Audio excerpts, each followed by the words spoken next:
That's the troubling part. In other words, where, who's policing him? Who's making sure he's doing this? What are the check-ins like? Who's supervising him? How often is he being reevaluated? What is his conduct like at the group home? How has his interaction been? Have there been any problems? I mean, those are all the questions I have as a reporter, and we just can't, we can't get them. We just can't. No, and you're not going to know because nobody can really predict the future. So that's where the risk versus benefit analysis is. Whose rights are more important? But we can know what happened before. Yes. We can know what happened at Whiting. Yes. We can know, was he given any disciplinary? We can know, did he punch anyone in the face at Whiting? You're right. We can know all that. You're right. We can't know the future. You're right. But we can know the past. But that's where the problem comes in terms of information. We can't get it from the Psychiatric Review Board because they basically locked everything down. They did answer some questions to give them credit, but they didn't answer all my questions. Let me put it to you that way. So, Jeff Jadarian, do you happen to know if whether or not when he was at Garner he was being administered his antipsychotics? I don't know that. I don't know that to be. So that's very key. I don't know that, and I mean that's HIPAA and all that. No, so because Garner is typically very good at that. So Garner is, to my knowledge, if somebody has a diagnosis of schizophrenia, they're pretty good at doing what psych hospitals do and making sure people get their meds. If he was behaving like this while still being given his antipsychotic medicine, to me, that would be very material for the Psychiatric Review Board to have known and considered in releasing him. Right. Very good point. But we don't know that just because they won't disclose any of that medical information. Well, Jeff, I really appreciate your reporting.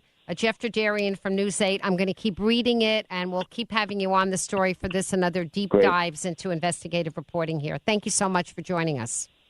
Thanks, Lisa. Appreciate it. Talk to you later. WICC 600 and 95.9, the voice of Connecticut. Weather update. A sunny and delightful afternoon on the way with a high at or near 70 and a breeze out of the northwest. Clear this evening and overnight with a low in the mid-40s. Tomorrow sunny with a high in the mid-60s. I'm meteorologist Paul Piorek on WICC.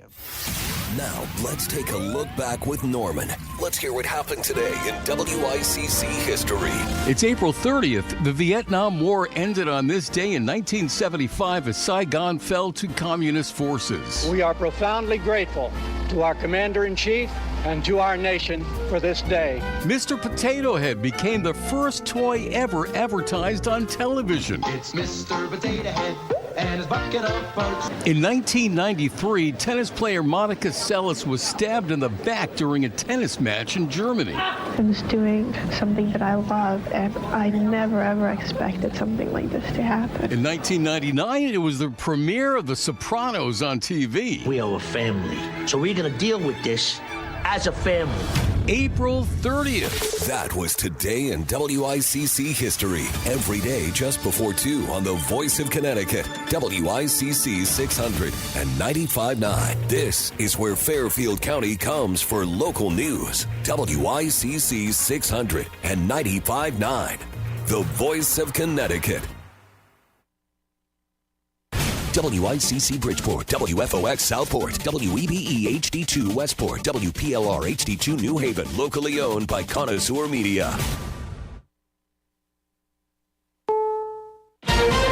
This is CBS News on the Hour, sponsored by Progressive Insurance. I'm Cammie McCormick. The economy shrank from January to March, the first drop in 3 years. It was slowed by a surge in imports. Business reporter Jason Brooks. Imports jumped in the first quarter as businesses raced to get orders in from overseas ahead of U.S. tariffs. And that, on top of a decline in government spending, led to the downturn, offsetting solid consumer spending and private investment. President Trump blamed the Biden administration. Probably saw some numbers today, and I have to start off by saying that's Biden.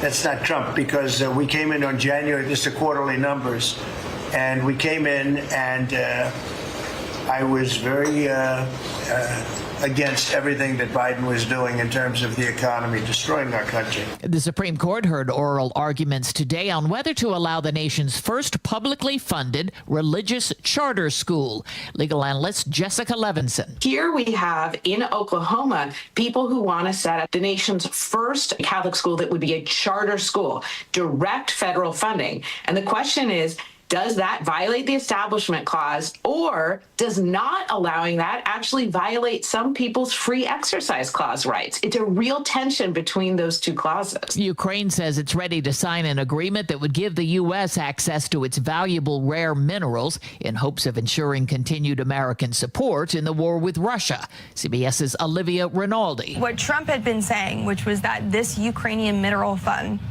would be the basis to pay back the American taxpayer for the assistance we have given Ukraine over the years. The Ukrainians, at least on their behalf, on their side of the deal, are saying that's not quite true. It's anything that would be given to us after this deal is signed. Columbia University student Mohsen Madawi was released from federal custody in Vermont today. I've always learned that home is where you feel safe and loved. And those who surround you there are your people, and you are my people. He's a Palestinian and U.S. green card holder. He was arrested by ICE agents last month during a naturalization interview. No charges were filed. Chris Van Cleve reports there are some big changes coming to Southwest Airlines. Starting in late May, just after Memorial Day, most Southwest passengers will have to pay to check a bag. That's a huge change. The airline says frequent flyers, credit card holders, and certain higher fare levels will still get that perk for free. And the airline will start selling tickets for seats with extra leg room now that it's switched to assigned seating like other airlines. On Wall Street, the Dow is lower by 171 points. This is CBS News. A riddle brought to you by Progressive Insurance. What do your home and auto have in common? Progressive protects them both. It was an easy riddle. Learn more at Progressive.com. Attention! If you owe money to the IRS, this is an urgent message. The IRS is cracking down by sending out collection letters, garnishing paychecks, seizing bank accounts, and putting liens on homes and businesses. They call it enforced compliance, and you better watch out because penalties and interest on unpaid taxes compound daily, making it even harder to get out of debt. Don't let tax debt destroy your life. You need to call Optima Tax Relief, America's #1 tax resolution firm. They're experts in taxpayer assistance programs that can save you thousands if you qualify. A+ rated by the Better Business Bureau, Optima's resolved over $1 billion of tax debt for their clients. Let them fight on your behalf, helping to put your tax problems to rest. Call the tax professionals at Optima now for a free consultation. Call 800-343-6460. 800-343-6460. 800-343-6460. Optima Tax Relief. Some restrictions apply. For complete details, please visit OptimaTaxRelief.com. WICC 695.9. Voice of Connecticut Local News Update. A man has surrendered after a standoff with police in Milford that lasted for 36 hours. The situation began on Monday on Pullman Drive when the unidentified man allegedly made threats to police. Yesterday morning, Milford police asked residents to avoid the area. In a post on X, Officer Brianna McDonald spoke with WFSB Channel 3. Because we do believe that he's just in his house by himself, we're not going to try to enter. So the next step is just kind of wait it out, just to not put ourselves or anyone else in danger and cause an issue that doesn't need to arise. The standoff dragged on for more than a day before the man surrendered peacefully yesterday. Police say firearms and a possible grenade were later found inside the home. Almost 24 people are without a home following a 3-alarm fire in a multifamily house in Norwalk yesterday. Firefighters responded to the scene on Lexington Avenue around 2:40 p.m. There were no reported injuries, and the 22 displaced residents are getting help from the Red Cross. The cause of the fire is under investigation. State Appellate Court Judge Elliot Prescott will be Connecticut's next Inspector General. Prescott was appointed yesterday to the position, which leads the state office that investigates the use of deadly force by police. Prescott says he understands the intense scrutiny that his office faces and pledges to be fair and transparent. He will take over for current Inspector General Robert Devlin when he retires on July 1st. And Stamford Mayor Caroline Simmons has given birth to her fourth child. Thank you so much. We're so excited to be welcoming our fourth child. Simmons has announced that her daughter was born on Monday at Stamford Hospital, joining her 3 young sons in her growing family. Simmons is married to former Republican State Senator Art Linares. Stamford Board of Representatives President Jeff Curtis will serve as acting mayor until Simmons returns to work. I'm Chris Williams with WICC News. WICC Smart MLS Right Now Traffic. Parkway northbound construction between exit 33 and exit 35 in the right lane. Upper Merritt southbound roadwork from Route 8 down to exit 50. Right lane is blocked. On the Wilbur Cross northbound roadwork from Route 34 going up to exit 60. Stay left to get through. 91 southbound construction exits 15 and 14. Route 8 north and southbound sides construction between exit 6 and exit 9, taking out the right side. Traffic report is powered by Kitchen Corner. Visit Kitchen Corner in Fairfield, the headquarters for your cooking needs and grilling essentials, offering expert knife sharpening. 203-374-1118 or kitchen-corner.com. I'm Edge Krause with WICC Traffic. Clear and cool this evening and overnight with a low in the mid-40s. Sunny tomorrow with a high in the mid-60s. Friday, we'll get a few showers moving in the morning with a high in the mid-70s. I'm meteorologist Paul Piorek on WICC.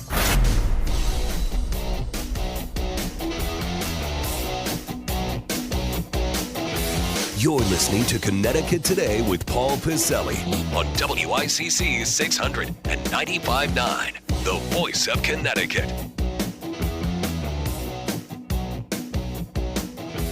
I'm telling you, it's coming. I was warning you about this. A lot of people were laughing online and laughing at me on the air, and I said, no. It's coming. No matter what they were saying in the General Assembly, no matter what our state house and state senate members say of either party, no.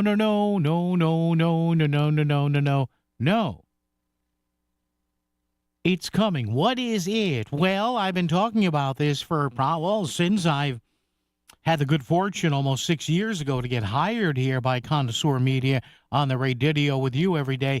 A per mile usage fee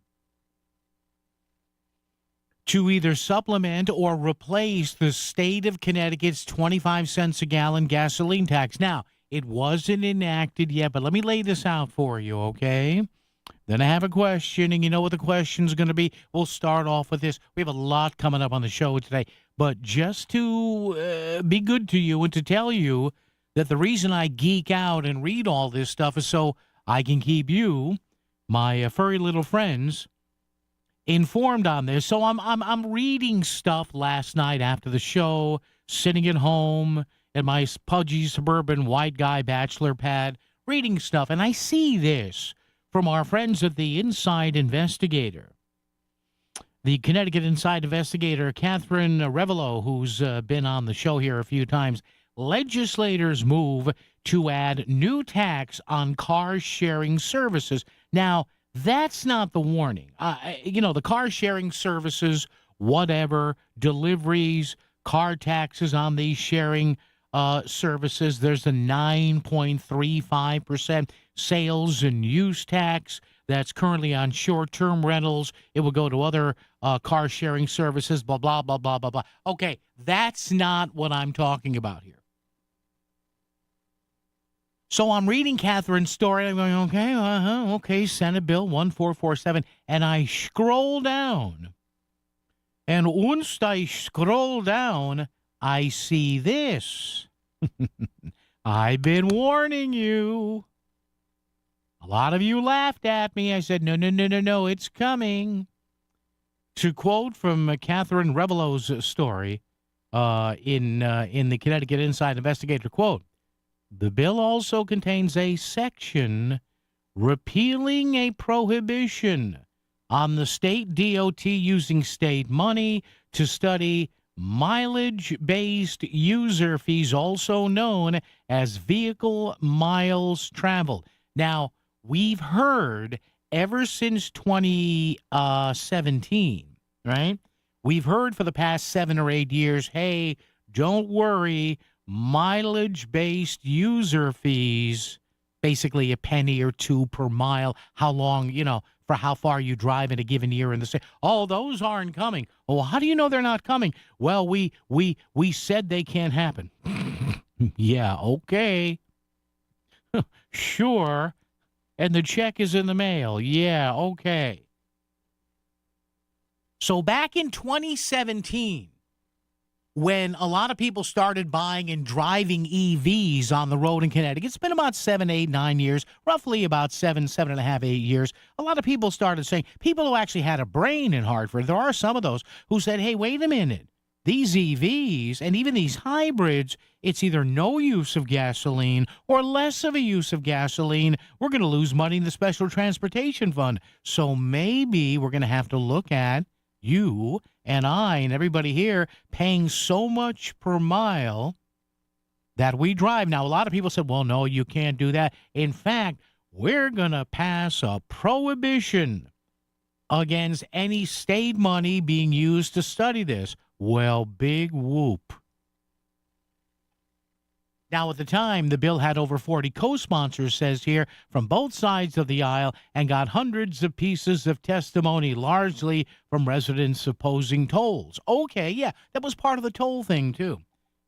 But the bottom line is everybody in Hartford knows this is coming eventually. It has to.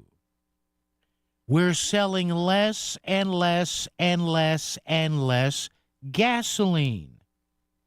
That means there is less and less and less and less being collected, ipso facto, from the state gasoline tax. But there's more here. But let me start out with this. And we do have a question up today. Facebook.com/Voice of CT. Because, folks, I'm telling you, this is coming. Not this year, not next year, not the year after. But I got to tell you, I think within 5 to 7 years, you and I, God willing, if we're still on this beautiful earth, we will be paying, maybe in lieu of or along with, a mileage fee, a half a cent per mile, 1 cent, 2 cents per mile that you and I are driving. Because you know what? All those EVs and the hybrids, they use less and less gasoline. So the tax has to come from somewhere. You okay with this? I'll give you my thoughts on it as to whether or not I'm fine with this. I lean toward yes with caveats, but you tell me. 203-333-9422, 333-WICC, talk or text. Would you be open to paying a per mile road use fee instead of the Connecticut State gasoline tax? You've got your favorite websites that you check out each and every day. But if you want Southern Connecticut's news and information leader, set your browser to our news site, voiceofct.com. You'll be able to stream all of your favorite WICC local talk shows. Check out our podcasts, win contests, find out about local events, sign up for our email newsletter, and so much more. It's the best way to stay informed in Fairfield County. Just bookmark us, voiceofct.com. 3 in 5 Americans say their number one financial concern is not having enough money in retirement. So what do you do when the paychecks stop when you enter retirement? That's where David Gagnon of First Financial Planners comes in. He has nearly 4 decades of experience helping people just like you retire. And retire with confidence, knowing you will not run out of money. And you can enjoy the retirement you have dreamed of with income for life. Call David today for your complimentary income review. Call 203-872-0009. That's 203-872-0009. Or visit masteringyourwealthradio.com. Investment advisory services offered through Retirement Wealth Advisors, a registered investment advisor. RWA and First Financial Planners are independent of each other. By contacting us, you may be provided with information about insurance, including annuities. Licensed in Connecticut. You're listening to WICC 600 and 95.9, the voice of Connecticut, broadcasting from Cadillac of Greenwich Studios, CadillacofGreenwich.com. Get ready, Stanford. The Legends of Funk are bringing the party to town. Cool in the Gang, live at Stanford Palace, Friday, May 16th. Sing along to the hits you know and love. Celebration, Ladies' Night, Get Down on It, and so many more. It's the ultimate feel-good night out. Tickets are going fast. Get yours now at palacestanford.org. Cool in the Gang. One night, all the hits. Don't miss it. Tickets at palacestanford.org. That's palacestanford.org. No part of your home is more important than the roof over your head. Hi, I'm Eddie Griffin, the owner of Brown Roofing, your local expert for roof replacement and roof repair. Water resistant, weather resistant, wind resistant, our products offer superior protection that come with a 50-year lifetime transferable warranty. Call us today at 475-445-1195 or visit us at brownroofing600.com. Brown won't let you down. Progressive knows if you have to choose between everyday life and your boat, boat wins. What are you going to do? Take the boat out for a spin or go mail something? Boat wins! Are we cleaning the patio or taking the boat out fishing? Boat wins! Are we skipping that eye exam to go sailing? Boat wins! Rescheduling eye exams can be a nightmare. All right, fine. Eye exam, then boat. Yeah! With Progressive, you can bundle your boat with your home or auto and save with a discount and spend more time enjoying those savings on your boat. Progressive Casualty Insurance Company affiliates and other insurers not available in all states and situations. WICC Smart MLS Right Now traffic. Parkway northbound construction between exit 33 and exit 35 in the right lane. Upper Merritt southbound roadwork from Route 8 down to exit 50. Right lane is blocked. On the Wilbur Cross northbound roadwork from Route 34 going up to exit 60. Stay left to get through. 91 southbound construction exits 15 and 14. Route 8 north and southbound sides construction between exit 6 and exit 9 taking out the right side. Traffic report is powered by Kitchen Corner. Visit Kitchen Corner in Fairfield, the headquarters for your cooking needs and grilling essentials, offering expert knife sharpening. 203-374-1118 or kitchen-corner.com. I'm Edge Krause with WICC Traffic. For this evening and overnight, mainly clear with a low in the mid-40s. Sunny tomorrow with a high in the mid-60s. Friday showers by mid-morning with a high in the mid-70s. I'm meteorologist Paul Piorek on WICC. Whatever's on your mind, put it in a text and send it to Paul. 203-333-9422. WICC 695.9. The voice of Connecticut. Back to Connecticut Today with Paul Pacelli. So when you and I are out there driving, tootling along on state roads, the fine men and women of the DOT are out there and they're getting paid. And part of their pay, I'm not sure what the whole pay structure is, but part of the funding and part of the payment for DOT projects on the Merritt Parkway, on the Wilbur Cross, 91, 95, Q Bridge, Sikorsky Bridge, Housatonic Wheeler Bridge, Moses Wheeler Bridge, all that stuff is paid for by, or in some way, shape, or form is paid for by some tax revenue. And some of that money, at least, comes from the State Transportation Fund. And you and I pay into that State Transportation Fund every time we put gasoline in our vehicles, or diesel for that matter. Some of us use diesel vehicles, some straight gas, some hybrids. But along with the hybrids, there are some people who drive EVs and are not paying anything.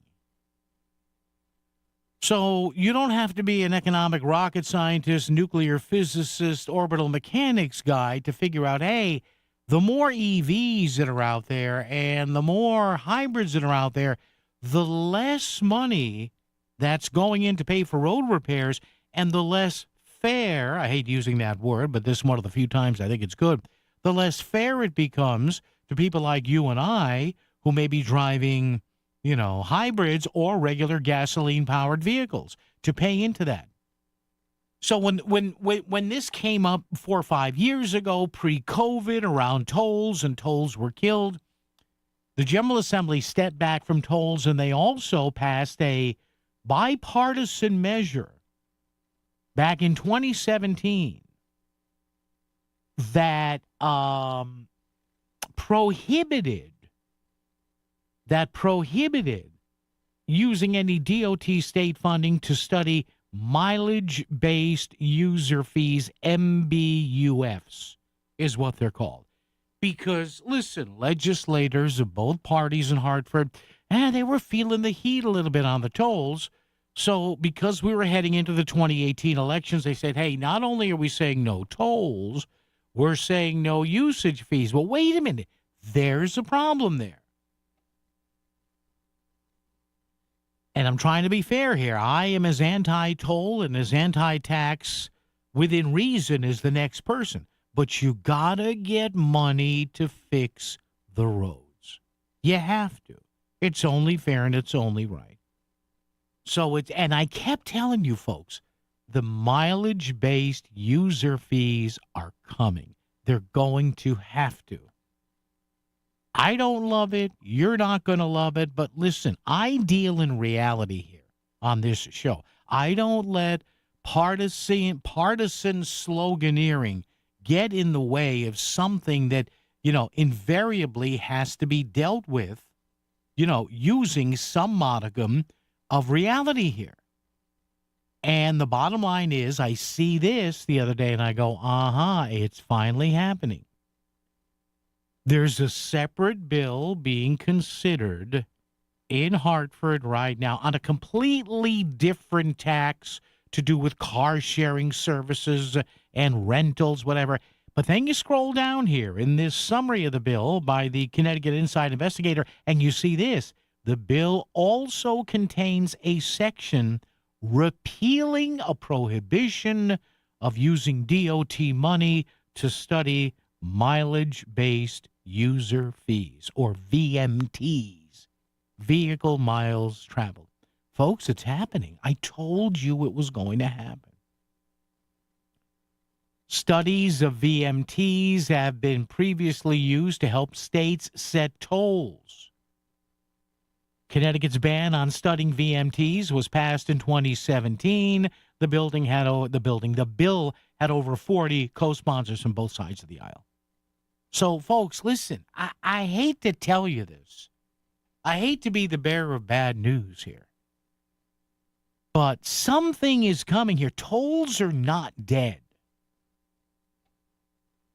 Mileage-based user fees are not dead. We're going to need the revenue.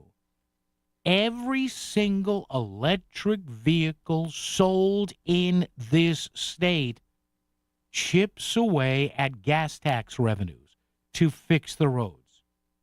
Every single hybrid that's sold in this state chips away at gasoline tax revenues to fix the roads. It's a simple question. Where are you going to get that money from? I know some of the money is federal money. I get it. But even that's in jeopardy now.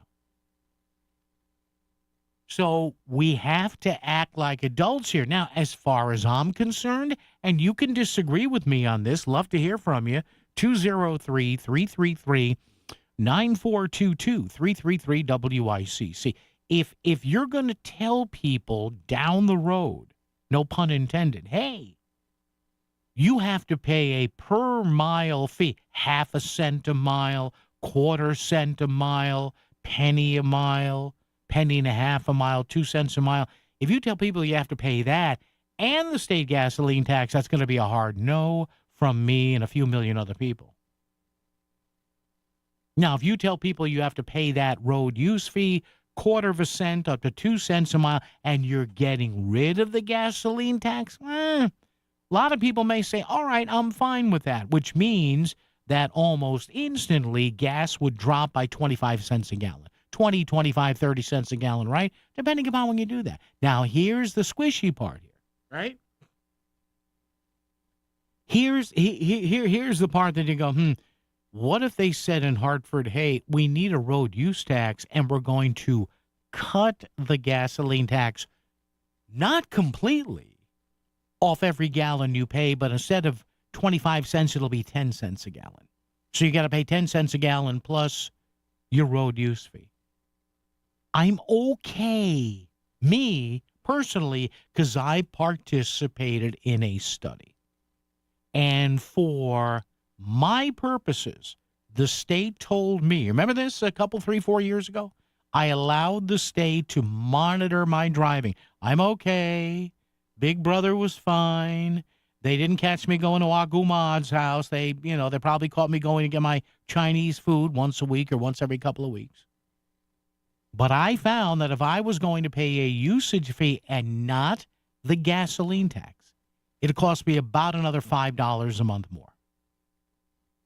So what are your thoughts on this? Are you at all open to paying a usage fee? In other words, they would have a device on your car, and then either once a month or once a year, you would have to, my guess is, you would have to put in some sort of a credit card or a debit card, and it would maybe automatically deduct whatever. When I did this for 4 months, it showed me that at the end of 4 months, I would have paid XYZ above the fuel tax. Because, folks, I'm telling you, it is coming. Not next year, probably, not the year after, but a road usage tax, penny a mile. If you drive 20,000 miles a year, penny a mile, $200. You may say, well, where am I going to get that from? Yeah, but what if they get rid of the gasoline tax? That's the rub here, because I'm telling you, I saw this in that bill summary last night. I said, it's on the way. Traffic and weather together right here on WICC. WICC Smart MLS Right Now Traffic. Parkway northbound construction between exit 33 and exit 35 in the right lane. Upper Merritt southbound roadwork from Route 8 down to exit 50. Right lane is blocked. On the Wilbur Cross northbound roadwork from Route 34 going up to exit 60. Stay left to get through. 91 southbound construction exits 15 and 14. Route 8 north and southbound sides construction between exit 6 and exit 9, taking out the right side. Traffic report is powered by Kitchen Corner.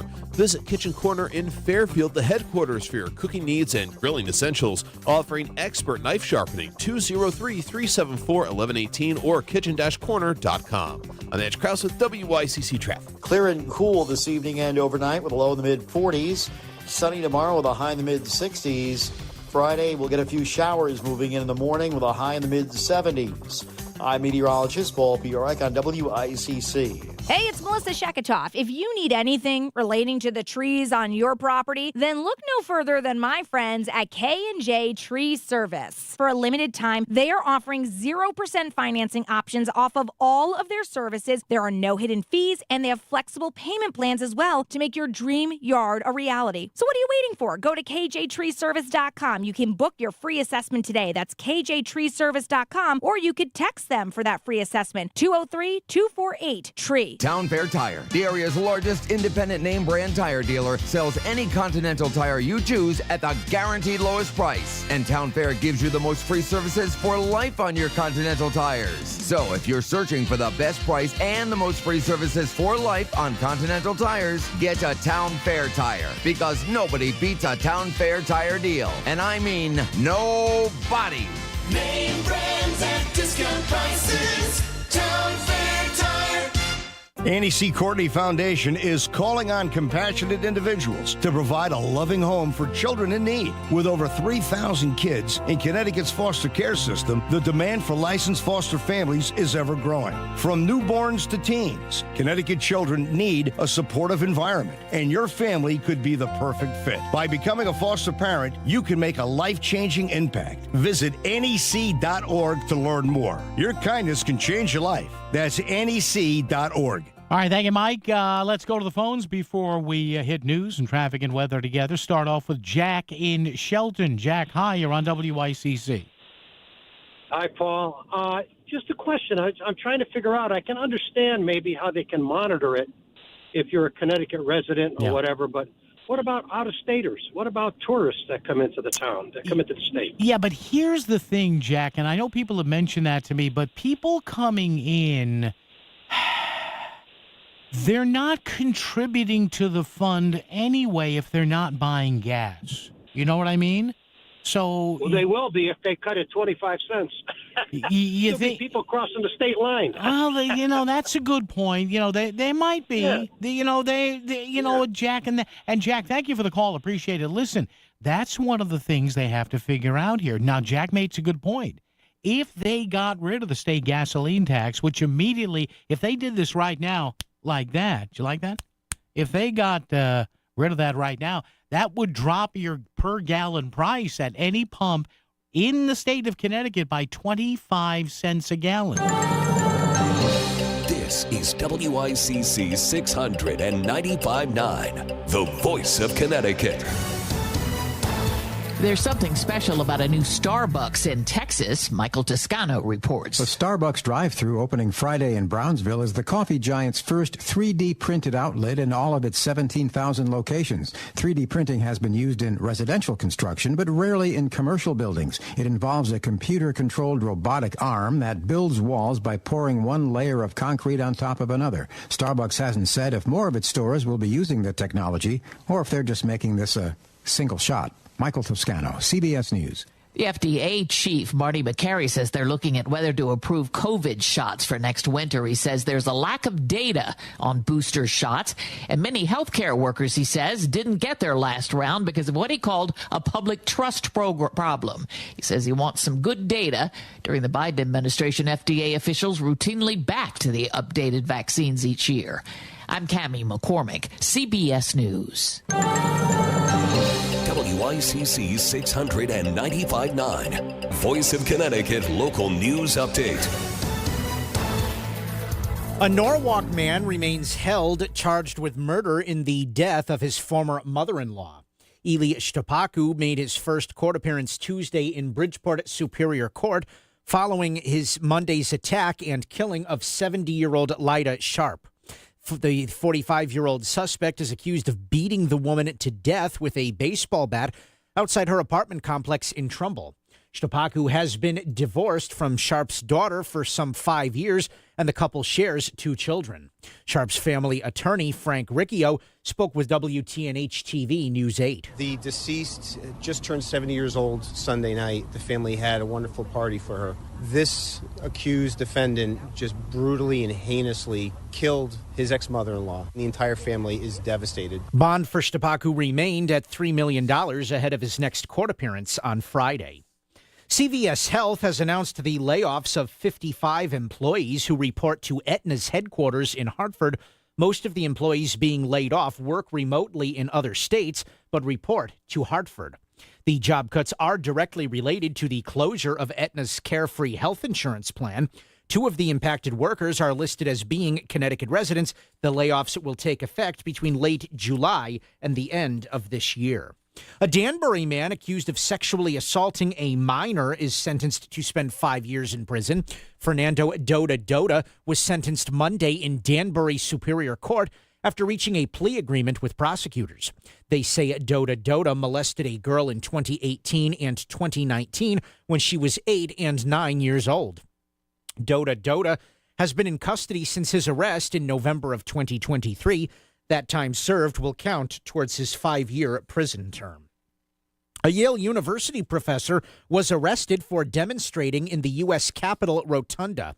Professor, minister, and social justice advocate Reverend William Barber was one of 3 people arrested on Monday. They began praying out loud and were arrested after being warned multiple times by Capitol Police to stop. Demonstrating is not allowed in any form inside the U.S. Capitol building. There is an elevated risk for brush fires today in Connecticut. It's due to very low relative humidity and northwest winds gusting 20 to 25 miles per hour. The public is advised to use extreme caution with any potential ignition sources outdoors. Forecasters warn that fires that break out have the potential to spread very quickly. Westport is reaching into its own ranks for the town's next police chief. First Select Woman Jen Tooker has announced that Deputy Chief David Farrell has been appointed as chief. Farrell has been with the Westport Police for 24 years and will take over as chief in late May. Farrell is replacing outgoing police chief Fody Kaskinas, who is leaving to become chief in Easton. Governor Ned Lamont was joined by other state Democratic leaders yesterday at a news conference to discuss President Donald Trump's first 100 days in office. The governor was particularly incensed over the administration's stance on immigrants. I don't go out of my way picking a fight, but I think they're coming to Connecticut trying to pick a fight. Yeah. And they're lying. They pretend every single immigrant is somehow a criminal. We go out there every day. We round up criminals. We make sure our streets are safe. They're not going after criminals. They're threatening our schools. They're threatening our hospitals. They're threatening our courthouses, going after people who just didn't happen to be born in this country. Now they're a 17-year-old senior at Middletown High School. Those are the people we're going to stand up and fight for and protect every day. However, State Republican Party Chairman Ben Proto spoke with WTNH TV News 8 and praised the president for keeping his campaign promises. Promises made, promises kept. He's begun to remove very violent criminals from the street and send them back to their countries when they got here illegally. I think he's begun to reform the government. And construction has begun on a roundabout at the intersection where Dean and Burr Streets meet at Tweed New Haven Regional Airport. The roundabout, a new airport exit, and a pedestrian crosswalk are all efforts by New Haven officials to address the heavy traffic around Tweed. Construction on the roundabout began on Monday and is expected to last around 2 months. I'm Chris Williams with WICC News. WICC Smart MLS Right Now Traffic. Parkway northbound construction between exit 33 and exit 35 in the right lane. Upper Merritt southbound roadwork from Route 8 down to exit 50. Right lane is blocked. On the Wilbur Cross northbound roadwork from Route 34 going up to exit 60. Stay left to get through. 91 southbound construction exits 15 and 14. Route 8 north and southbound sides construction between exit 6 and exit 9 taking out the right side. Traffic report is powered by Kitchen Corner. Visit Kitchen Corner in Fairfield, the headquarters for your cooking needs and grilling essentials, offering expert knife sharpening. 203-374-1118 or kitchen-corner.com. I'm Edge Krause with WICC Traffic. For this evening and overnight, mainly clear with a low in the mid-40s. Sunny tomorrow with a high in the mid-60s. Friday showers by mid-morning with a high in the mid-70s. I'm meteorologist Paul Piorek on WICC. If Norwalk is talking about it, so is Paul. Connecticut Today with Paul Piselli on WICC 600 and 95.9, the voice of Connecticut. I kept telling you for months and months and months, or maybe even the past few years, vehicle road usage taxes or fees, whatever you want to call them, VMTs, vehicle mile traveled fees, or MBUFs. Watch your mouth. Mileage-based user fees. They're coming.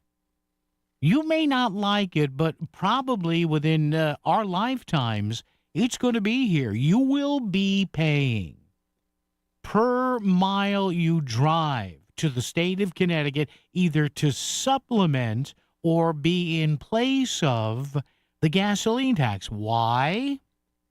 Because more and more people are driving hybrids, part electric vehicle, hard gasoline vehicle. The different engines exchange power grids while they're driving. You have no idea. You don't feel it. Toyota's systems are great. My son has driven a couple of rental hybrid SUVs, telling me how seamless it is, or straight electric vehicles. It just stands to reason if the state needs a certain amount of money to administer, fix, and maintain the roads, and you're getting rid of, in gasoline revenues and gas tax revenues, the sources for that money, what do you think is going to happen? And I know the General Assembly, this was performance art. 8 years ago, when we were screaming about tax, about tolls and everything, and they said, no, we're going to put a prohibition in against the use of DOT money to study these vehicle use fees. Well, guess what? During a March 17th meeting where the Transportation Committee voted to advance a bill to the full legislature, Committee co-chair, Democrat Kirstine Cohen of Guilford, said the repeal of the prohibition on DOT funding would unhandcuff the state. Which means that if this bill passes, and this is an amendment to a bill about some sort of sales tax on rental cars, 9.35%, whatever. I haven't rented a car in Connecticut in years and years and years. But there's an amendment there that says, okay, we can use state money to study vehicle usage fees. I'm telling you, they're coming. Penny a mile. So think about it this way. If you drive 15,000 miles a year, penny a mile would be $150. 2 cents a mile would be $300. In lieu of paying the gasoline tax. Now, you may say, hey, well, wait a minute. Why is this happening? Well, it's happening because of EVs. It's happening because of hybrids. Connecticut, and this is nothing against you folks who drive EVs, but you're not paying the gasoline tax. You're getting off scot-free, which is fine. Maybe that was one of the reasons you bought an EV, but, a lot of other states charge EV fees. In fact, we had one response here earlier. I just want to make sure I get this right, read it verbatim. Sue said, no, she's not in favor of the per-mile tax. Just levy it on electric vehicles. Okay, maybe. Sue, that's one way to do it. But you tell me, it's a very simple question. Would you be open to paying a per-mile road use fee instead of the Connecticut state gasoline tax, which is currently 25 cents on every gallon you and I buy? Henry's with us. Henry, good afternoon. How are you? Boy, yeah. I'm just listening to everything. Yeah. And no matter where I juggle it, the money's going to come from somewhere. Mm-hmm. Yeah. It has to. I mean, you got to you see, they lied about everything in school, from Columbus to discovering America to Kennedy. They lied about everything in school, except for one thing they couldn't lie about: arithmetic. Well, yeah. Yes. You need the money. Just ask any third grade teacher. Go back to arithmetic. So take it from wherever you want. Now, just from a personal experience, the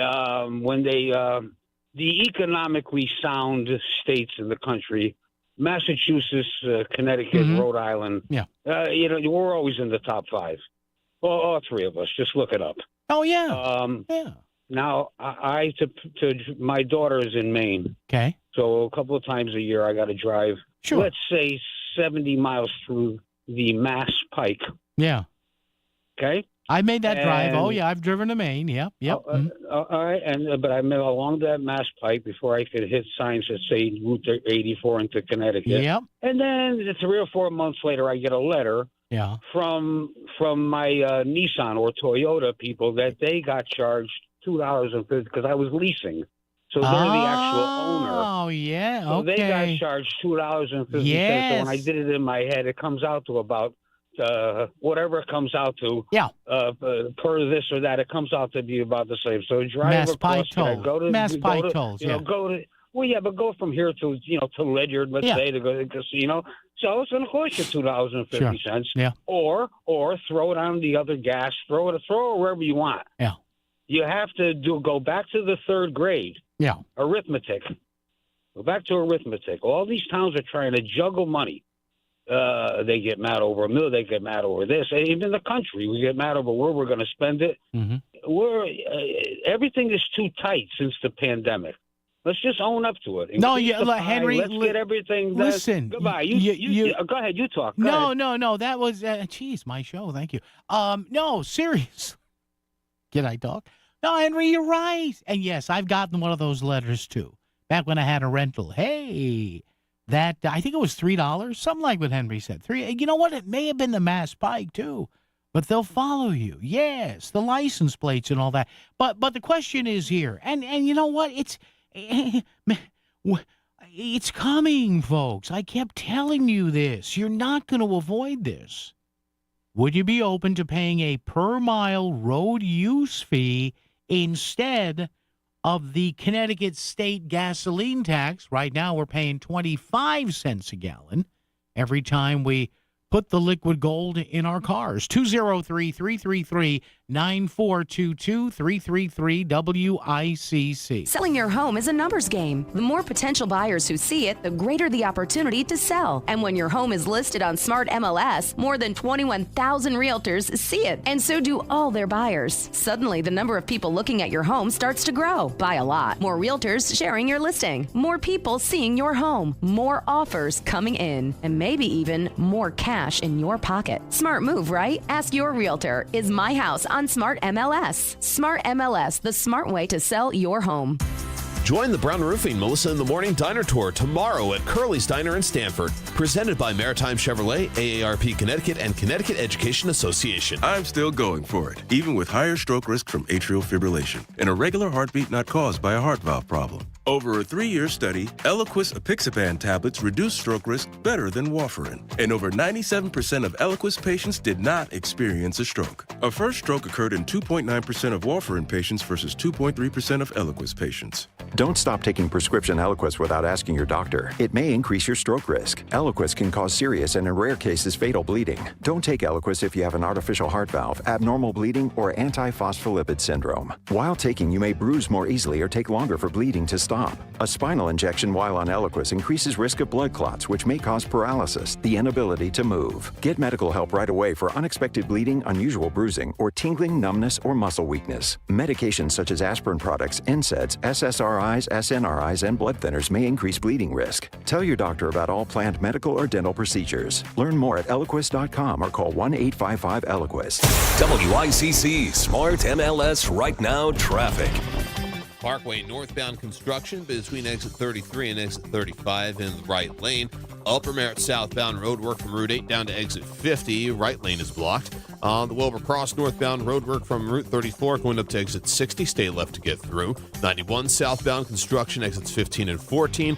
Route 8 north and southbound sides construction between exit 6 and exit 9 taking out the right side. On the Edge, Krause with WICC traffic. Clear and cool this evening and overnight with a low in the mid-40s. Sunny tomorrow with a high in the mid-60s. Friday, we'll get a few showers moving in the morning with a high in the mid-70s. I'm meteorologist Paul Piorek on WICC. Saying everything that's on his mind. Connecticut Today with Paul Pizzelli. WICC 695.9. The voice of Connecticut. So back in 2017, 2018, when there was the big brawl, remember this over tolls? And I was an anti-toll guy. And the reason I was an anti-toll guy is not because I don't think the roads need maintenance. They do. Heck, driving in the morning, you can see a crack here, an expansion joint. They fix it over and over and over again. The pothole is still there. I'm like, geez, just replace the whole expansion joint. For God's sake, I know it's more money, but you keep patching it. You know what I mean? Hey, that guardrail is damaged over there. That side of the bridge is cracked. So, yeah, I was anti-toll, too, because I didn't trust what would be done with the money. Because, remember, it came out a few years ago during the anti-toll debacle, or the toll debacle there, when everybody, including myself, was screaming about it, that sometimes the Special Transportation Fund money was used to plug other holes in the budget because people in Hartford, generally of the majority Democratic Party, spend like it's cocaine, you know? And I said, okay, maybe you can enthrall me and entice me into a little bit more money to fix the roads if you can guarantee me that you're not going to blank around with that money. Now, back then, the General Assembly said, no, in fact, we're going to pass a prohibition against a mileage use fee. Well, guess what? I found this out last night, courtesy of Catherine Revelo's story in the Inside Investigator. This is buried in a bill to do with taxes on rental cars. The bill also contains a section repealing a prohibition to study mileage-based user fees, MBUFs. You know why? Electric vehicles pay nothing. EVs pay nothing. Hybrids pay less. The money is going to have to come from somewhere. Now, if we go to a mileage-based fee, how much do they cut the gasoline tax? Because I ain't for this unless you cut the gasoline tax. Couple of calls waiting. Jason in Norwalk. Jason, hi, you're on WICC. What's up? Hi, good afternoon. I'm listening to your broadcast. Yeah. And how come nobody ever mentions, I mean, this whole thing is great you talked about, but nobody looks around when you drive on the highway. Every other or fifth car is from out of state, and they all drive through Connecticut for free. Any state around us, we have to pay money to drive through their states. But how come nobody ever brings up what Governor WICC did to us in Connecticut and gave us a state income tax that was temporary? Temporary, Jason, yes. Temporary. The temporary income tax, yes. Remember that? Yeah. Jason. This is what people should talk about. Jason, why don't you get rid of the temporary tax and think about something new? And Jason, that was back in the day when, believe it or not, you and I sound like we're old enough to remember this, Connecticut was a tax haven. Remember that? There's no income tax in Connecticut. Come to Connecticut. Yeah. Yes, I'm old enough to remember it. I'm sure anybody over 60 is going to go, wow. But this is what people should talk about. Yeah. And whenever you're on the highway, every third or fourth car is not from Connecticut. You're passing and dealing with everybody from out of state. And they all drive through for free. I don't know about you, but wherever I go, you have to pay tax. Oh, yeah. I go to Rhode Island, I pay a tax. I go to Mass, I go to New York. Oh. Everybody drives here for free. New York. And, Jason, thank you for the call. Appreciate it. I mean, occasionally 2 or 3 times a year, my son and his mom will have a little get-together down on Long Island. So you're damn sure I get on the phone and check my balance on Easy Pass. Oh, yeah, because I know. When I go down to Long Island, hello, Nassau County, hello. They don't let me in Suffolk County. They stop me at the Nassau-Suffolk line. Turn around, pal. We don't like your kind in Suffolk County, yes. But, yeah, he's right. I make sure I make sure that Easy Pass has at least 10 or 15 bucks on it. Suffolk. Hi, welcome to Suffolk County. Not you, Pacelli. Turn around, get on the LIE, go the other way. George in Shelton. George, how are you? What's up? Hey, well, I got so much to complain about, but I'm going to try to keep it simple. Okay, George. It's like how you get your water bill, right? You got a meter on the house. Yeah. All right, and it's an electronic thing. Why can't we put these meters on the EV chargers to charge them the tax that they're looking for? Why they got to go after the working class fool all the time? It is, George. It is interesting, is it not? And I've heard people ask me this before. Isn't it interesting that the people that generally are a higher income bracket that drive really expensive vehicles get a free ride on the gas tax? Isn't that interesting, huh? Yeah, exactly right. Yeah. And us poor suckers who go back and forth to work every day, and all of a sudden, I probably make off on this mileage tax thing. So I just work up the street. Yeah. I'll take my bike. But still, I'm sick and tired of that. They do their intelligence to tax the working class people anytime they need something. Or George, and George, thank you. I appreciate the call there, George, from the great city of Shelton there by the river. There are other states. Now, maybe they're going to do this in step here. And just to calm the nerves of my callers here, this is nowhere near happening yet. But again, a little bell went off in my head when I read last night that buried in a completely different bill in Hartford is a repeal of a prohibition using DOT money to study MBUFs, mileage-based user fees. Now, maybe before we go there, and I'm not saying this is I got to see how much the user fee would be. Like one of our last callers said, he would make out because he works up the street. So think about this, too. If you live close to where you work, this might actually save you money. But here's the bottom line.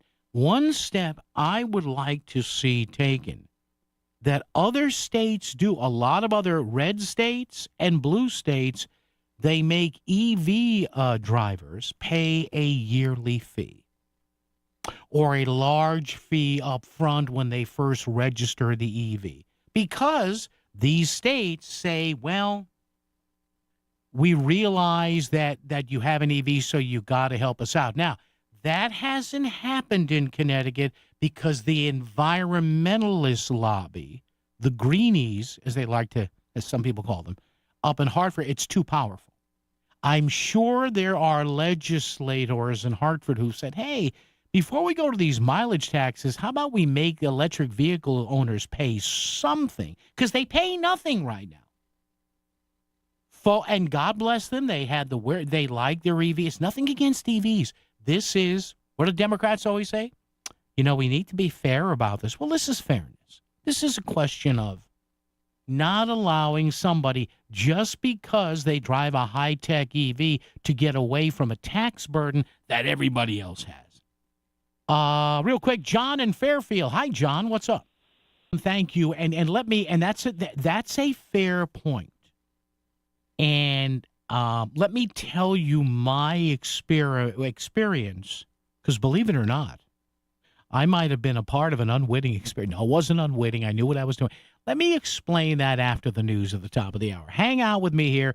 Got to clean up the hour here, traffic and weather together. But I took part in a state study on this about 2 years ago. In fact, we'll go to traffic and weather together, and I will pull up the PDF files the state sent me on this right now. WICC Smart MLS Right Now Traffic.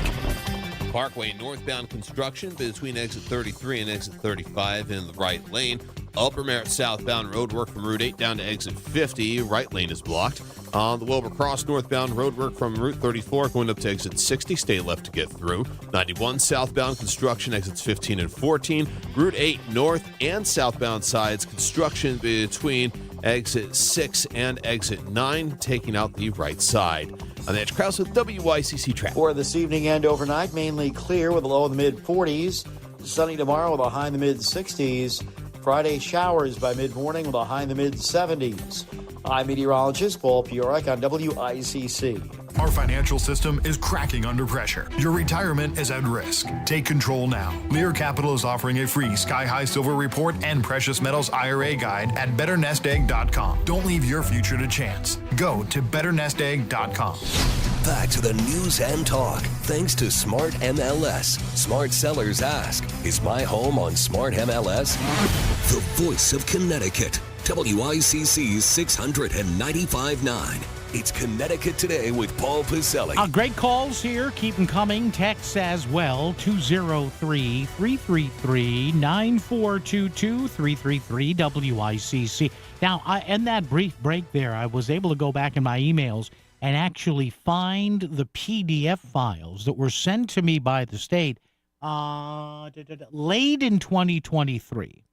So about a year and a half ago, late in 2023, I saw a story that Connecticut was looking for people to volunteer to have their driving monitored and compare what you were paying, you meaning me and some of the people in the study, what we paid just with the straight gasoline tax versus what we, meaning me and the other study participants, the other guinea pigs, what we would have paid with a mileage tax.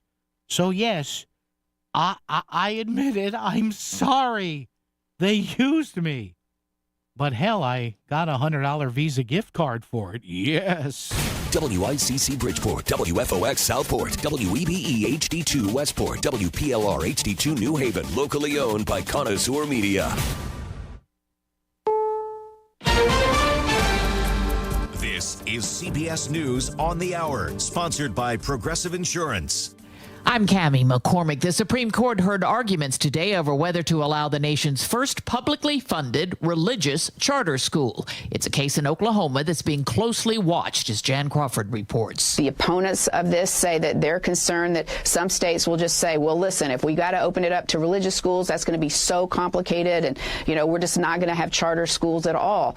So there's a real division on what impact it would have, but there's no question that this case will have dramatic implications for the future of public education across the country if these kind of charter schools can operate. The economy shrunk in the first quarter, the first drop in 3 years, and the president's senior trade advisor, Peter Navarro, said it's partly due to a surge in imports with so many U.S. businesses ordering items ahead of the tariffs. When you have more imports than exports, you have a drag downward on the GDP. President Trump blamed the numbers on the Biden administration. Nicole Killian has reaction from Democrat Chuck Schumer, who had a very different take. The leader is saying that this is yet another example of, in his view, what he believes are the president's failed policies, and that he should fire his entire economic team. He says that today's numbers show that Donald Trump is running America the same way he ran his businesses, straight into the ground. Treasury Secretary Scott Bessent says the administration's close to signing a minerals deal with Ukraine if last-minute issues are resolved. CBS's Weijia Jiang. The Ukrainian President Volodymyr Zelensky did post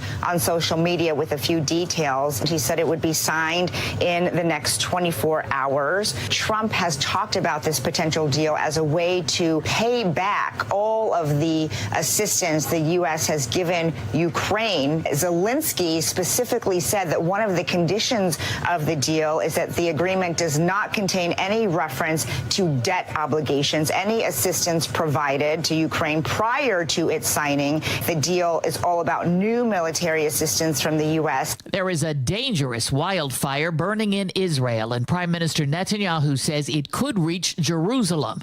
The BBC's Debbie Russ. The Defence Minister has declared the situation a national emergency. More than 100 firefighting teams, including army units, have been drafted in to tackle the blazes. International assistance has also been requested. The fire has shut down the main highway linking Tel Aviv to Jerusalem. Dozens of people have been hospitalized. It's been whipped up by strong winds and hot, dry weather. On Wall Street, the Dow is off 233 points. This is CBS News. A riddle brought to you by Progressive Insurance. What do your home and auto have in common? Progressive protects them both. It was an easy riddle. Learn more at Progressive.com. Let's face it, nothing makes you look older than you really are than thinning hair. But what if you could not only increase your hair count, but promote new hair growth without surgery, without drugs with potential side effects, and without a prescription from your doctor? Well, now you can, thanks to a breakthrough new supplement called Hair Grow. Provided by New Nordic, the #1 supplier of dietary supplements in Europe. Hair Grow is now available in the U.S. Only Hair Grow contains Tocogaya, a powerful antioxidant that has received a U.S. patent. Multiple clinical studies show Hair Grow is safe and effective in promoting new hair growth. In one study, 95% of the patients using Hair Grow saw increased hair count. Don't lose more time and more hair. Try Hair Grow today to feel and look your best. Available online at Amazon, Walmart.com, and NewNordicUSA.com, or in stores at your local CVS. Look younger and feel more confident with Hair Grow by New Nordic at NewNordicUSA.com, or in stores at your local CVS. WICC 695.9, Voice of Connecticut Local News Update. State Appellate Court Judge Elliot Prescott will be Connecticut's next Inspector General. Prescott was appointed yesterday to the position, which leads the state office that investigates the use of deadly force by police. Prescott says he understands the intense scrutiny that his office faces and pledges to be fair and transparent. He will take over for current Inspector General Robert Devlin when he retires on July 1st. A Danbury man accused of sexually assaulting a minor is sentenced to spend 5 years in prison. Fernando Doda was sentenced Monday in Danbury Superior Court after reaching a plea agreement with prosecutors. They say Doda molested a girl in 2018 and 2019 when she was 8 and 9 years old. Doda has been in custody since his arrest in November of 2023. That time served will count towards his 5-year prison term. Construction has begun on a roundabout at the intersection where Dean and Burr Streets meet at Tweed New Haven Regional Airport. The roundabout, a new airport exit, and a pedestrian crosswalk are all efforts by New Haven officials to address the heavy traffic around Tweed. Construction on the roundabout began on Monday and is expected to last around 2 months. There is an elevated risk for brush fires today in Connecticut. It's due to very low relative humidity and northwest winds gusting at 20 to 25 miles per hour. The public is advised to use extreme caution with any potential ignition sources outdoors. Forecasters warn that fires that break out have the potential to spread very quickly. And Stamford Mayor Caroline Simmons has given birth to her 4th child. Thank you so much. We're so excited to be welcoming our 4th child. Simmons has announced that her daughter was born on Monday at Stamford Hospital, joining her 3 young sons in her growing family. Simmons is married to former Republican State Senator Art Linares. Stamford Board of Representatives President Jeff Curtis will serve as acting mayor until Simmons returns to work. I'm Chris Williams with WICC News. WICC Smart MLS Right Now Traffic. 91 northbound North Haven, crash approaching exit 10 has things backed up past exit 9. Stay left to get around it. 95 lower Fairfield County, plan on 45 minutes from Greenwich through Fairfield. Some breaks along the way through. On the lower Merritt, some residual delays going through New Canaan and through Stamford because of earlier road work. Traffic report is powered by the Fairfield Law Office of Elewson and Tenor. Give your family and yourself the most important gift you can give, peace of mind. Visit ConnecticutElderLaw.com. Mitch Krause, WICC Traffic. Clear and cool this evening and overnight with a low in the mid-40s. Sunny tomorrow with a high in the mid-60s. Friday, we'll get a few showers moving in the morning with a high in the mid-70s. I'm meteorologist Paul Fiorek on WICC.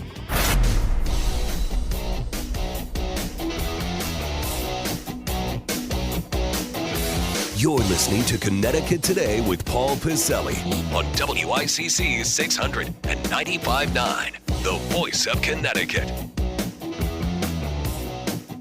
Yep, I warned you about this 3-4 years ago that eventually we would be forced simply by economics to go to a road use tax, or as the policy geeks like to call it, an MBUF, a mileage-based user fee. The more you drive, the more you pay. The less you drive, the less you pay. And this popped up again in my fuzzy little head because last night I read in some sort of innocuous tax bill in Hartford regarding the 9.5% tax on rental cars. Buried in that bill, you see, the juicy stuff is never in the top 2 or 3 paragraphs of a bill. Buried in that bill, according to the Connecticut Inside Investigator, and a story here, Inside Investigator reporter Catherine Revelo, who's been on the program a few times.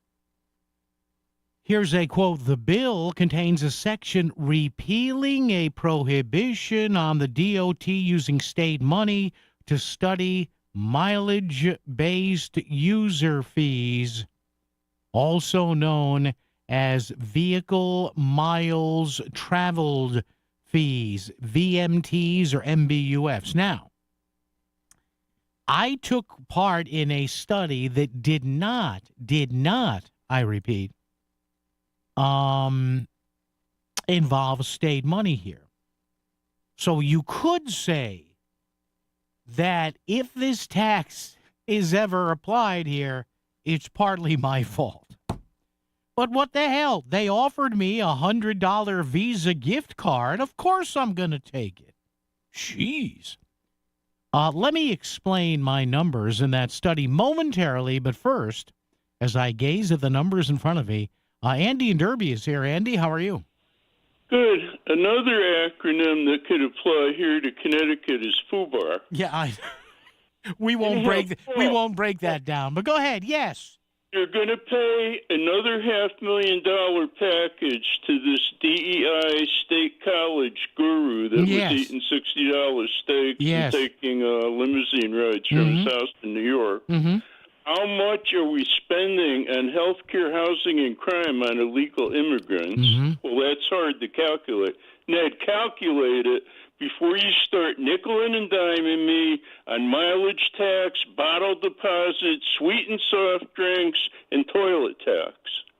Well, that's the state of Connecticut. How much money would you guess, just a rough guess, that we're spending based on our Connecticut values and illegal immigrants who don't belong here? It's got to be a couple billion. Well, they claim it's less than the estimate of $1.3 billion, although when the governor was asked about that, Andy, he said, well, that would take months of studies. That's what he said. We got a couple months to study while they also contemplate another vehicle usage tax. Yeah. We have the time, Ned.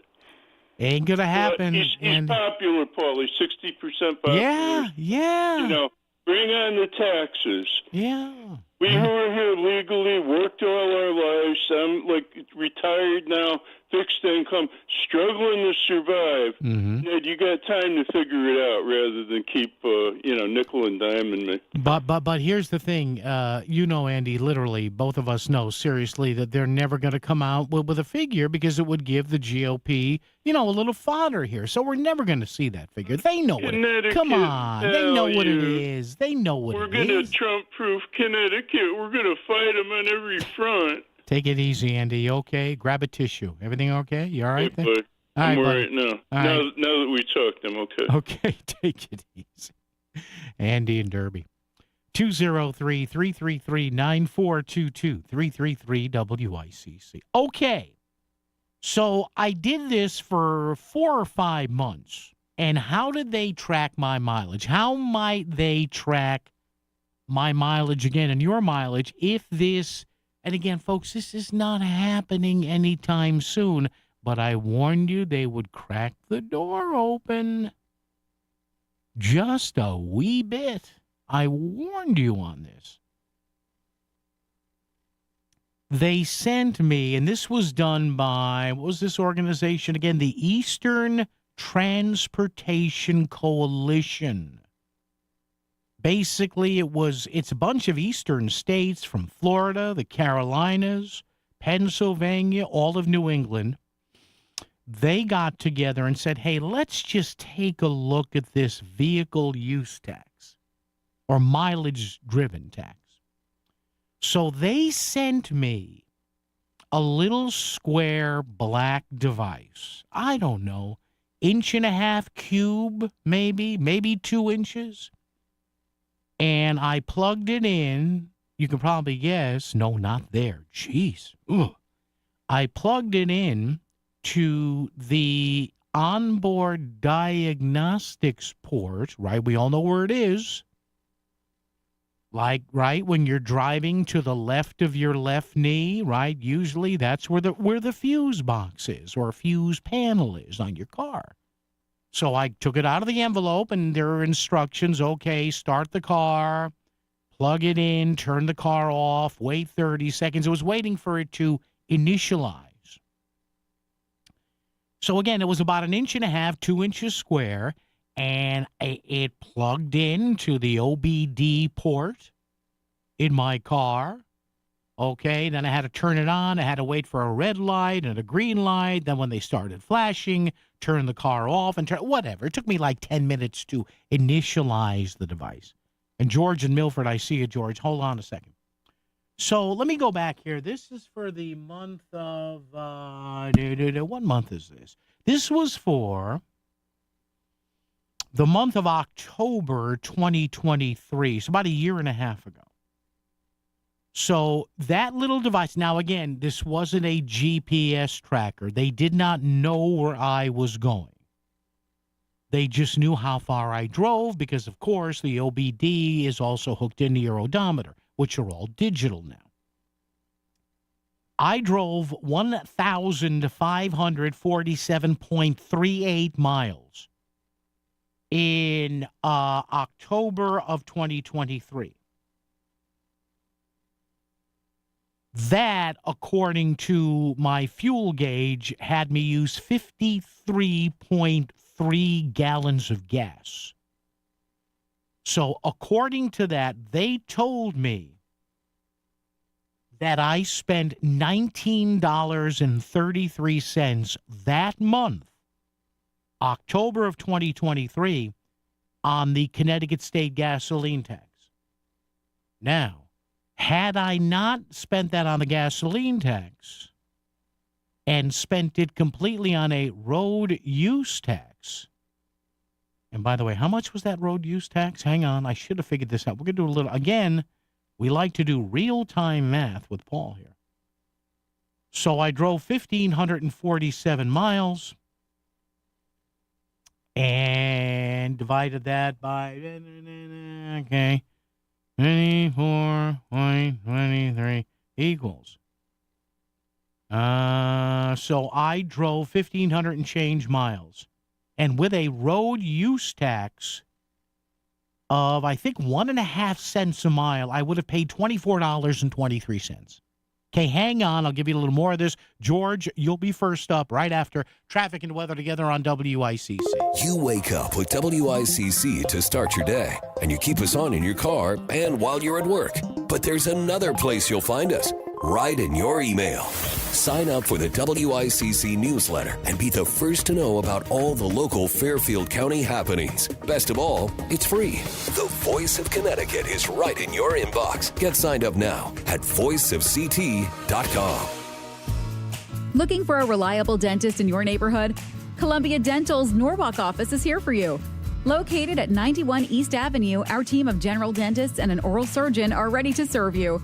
As part of the Columbia Implant Center network in Manchester, we offer 7-day-a-week services, including an in-house digital dental lab for same-day emergency care. Visit our website at columbiadental.com for more information and to book your appointment today. Your smile is our priority.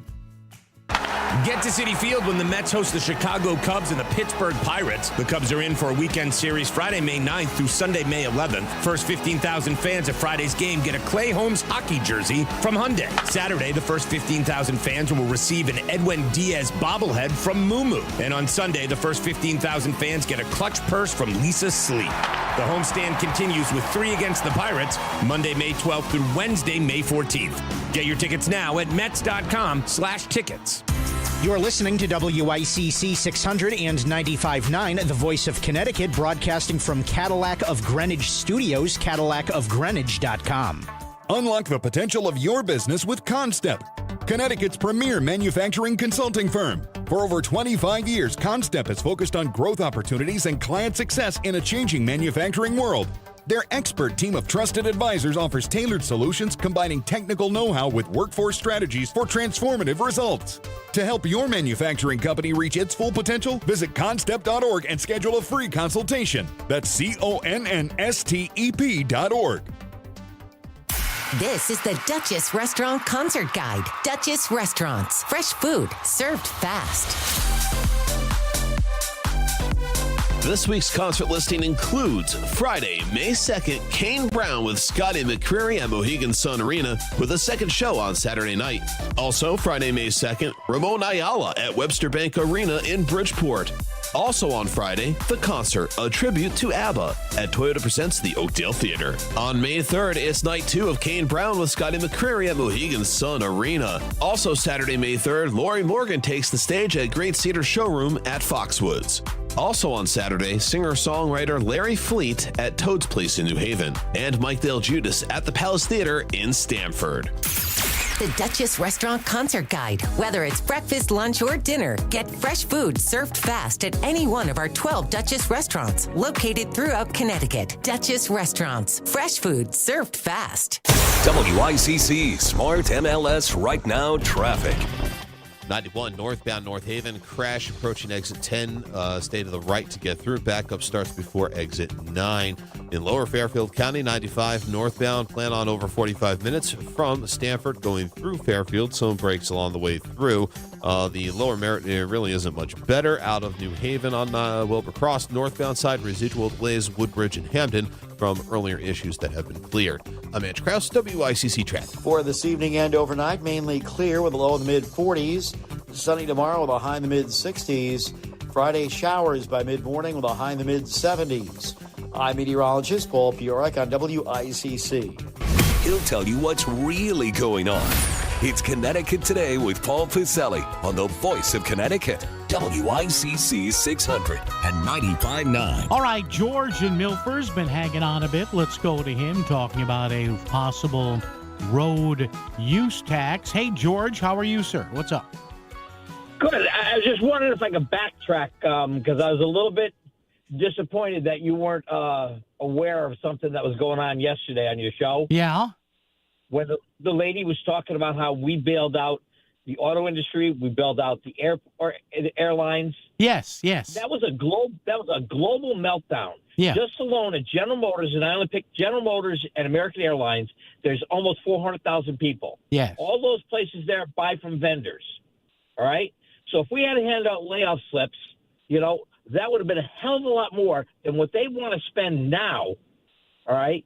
Or worse than what they want to spend now on these kids that they want to pay. Yeah, and George, their hang on. Let me just set up what you're saying so people understand. Folks, what George is talking about here is there's been pushback in the General Assembly here in the state regarding a Trump White House push to say, hey, you've got to do good, you've got to come together, and you have to make good and get current on your student loans. Now, what George is talking about here has to do with the fact that there were some legislators saying, hey, as George said, we bailed out the airlines, we bailed out the automobile industry. And George, to your point, you're right. That is a bogus. That's a bogus comparison. It is. You're right. It's bogus.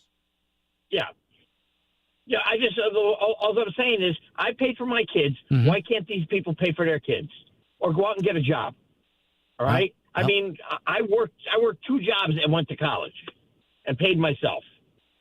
All right. So that was just totally disappointed me that, the problem is sometimes your show, and I'm not criticizing, is a platform to people that do not do their research. Well, yeah. Okay? Yeah. But then again, I like listening to you. Thank you, George. I appreciate that. All right, Okay. George. Thank you. I just got to say it that the lady was just totally off base. Yeah. Just one of those pretty ladies that had a speech in front of her and decided to get on the. I don't put a speech in front of me. I just speak what I know. All right. So take care and have a nice day. George, thank you. I appreciate it, George. Thanks. I'm no pretty lady, but I get what you're saying. No. So that's what George was commenting on yesterday. Yeah, the show was so jammed yesterday that I wasn't able to get to that. But I did, George, with all due respect, yeah, you're right. I did hear that soundbite, and I kind of rolled my eyes. I said, oh, here we go. But George is right. You have to bail out the airlines. You have to bail out car companies. You have to. Because he's right. It's not the same. Just a borrower or a cosigner and a borrower on a student loan, that is not, that has nowhere near the economic volatility of not bailing out an airline or the airlines or the automobile companies or major corporations or the bank bailouts. I love people who, when was it 10, 15 years ago they had to bail out the banks? Well, we should have let them crash. We should have let them crash. Are you out of your minds? Are you you might literally be out of your minds if you want the big banks to crash here in the U.S. Well, the banks, that's my favorite phrase from the left. The banksters, the oligarchs. It's so easy in a speech, isn't it, to just get a bunch of mouth breathers going, oh, well, okay. God. George, thank you. Appreciate it. 203-333-9422. To my situation. So, like I said, October of, let me pull up the PDF again here, October of 2023. I drove 1,547 1/3 miles. I used 53.3 gallons of gasoline. Again, I didn't have to report that. I didn't have to lift a finger. This little tiny transmitter that I stuck onto my OBD port did all. I would look down and see the lights flashing. Even after I turned the car off, the lights would flash for a few seconds. I'm saying, I'll bet you It's communicating with the collective. Yeah. So I spent a total of $227.59 on gas that month. Now, I paid $19.33 in state gasoline tax. Now, what this printout shows me that if there was no gasoline tax, that if I was assessed a road use fee of 1.5 cents per mile, I did the math, that's what they did, I would have paid a little bit more. I would have paid another $4.90. So according to the algorithm they used here, and according to the info that was transmitted from my car for that month, for the amount of wear and tear I put on the roads, I should have paid another $4.90. All right? So basically another $5 a month, basically another $60 a year.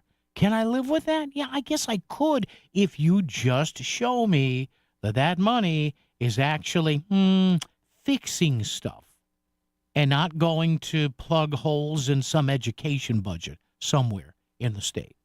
Traffic and weather together right here. It is a Wednesday midweek on WICC. WICC Smart MLS Right Now traffic. 91 northbound North Haven, crash approaching exit 10, stay to the right to get through. Backup starts before exit 9. In Lower Fairfield County, 95 northbound, plan on over 45 minutes from Stanford going through Fairfield. Some breaks along the way through. The Lower Merritt really isn't much better. Out of New Haven on Wilbur Cross, northbound side, residual delays, Woodbridge and Hampton from earlier issues that have been cleared. I'm Ange Krause, WICC Traffic. Clear and cool this evening and overnight with a low in the mid-40s. Sunny tomorrow with a high in the mid-60s.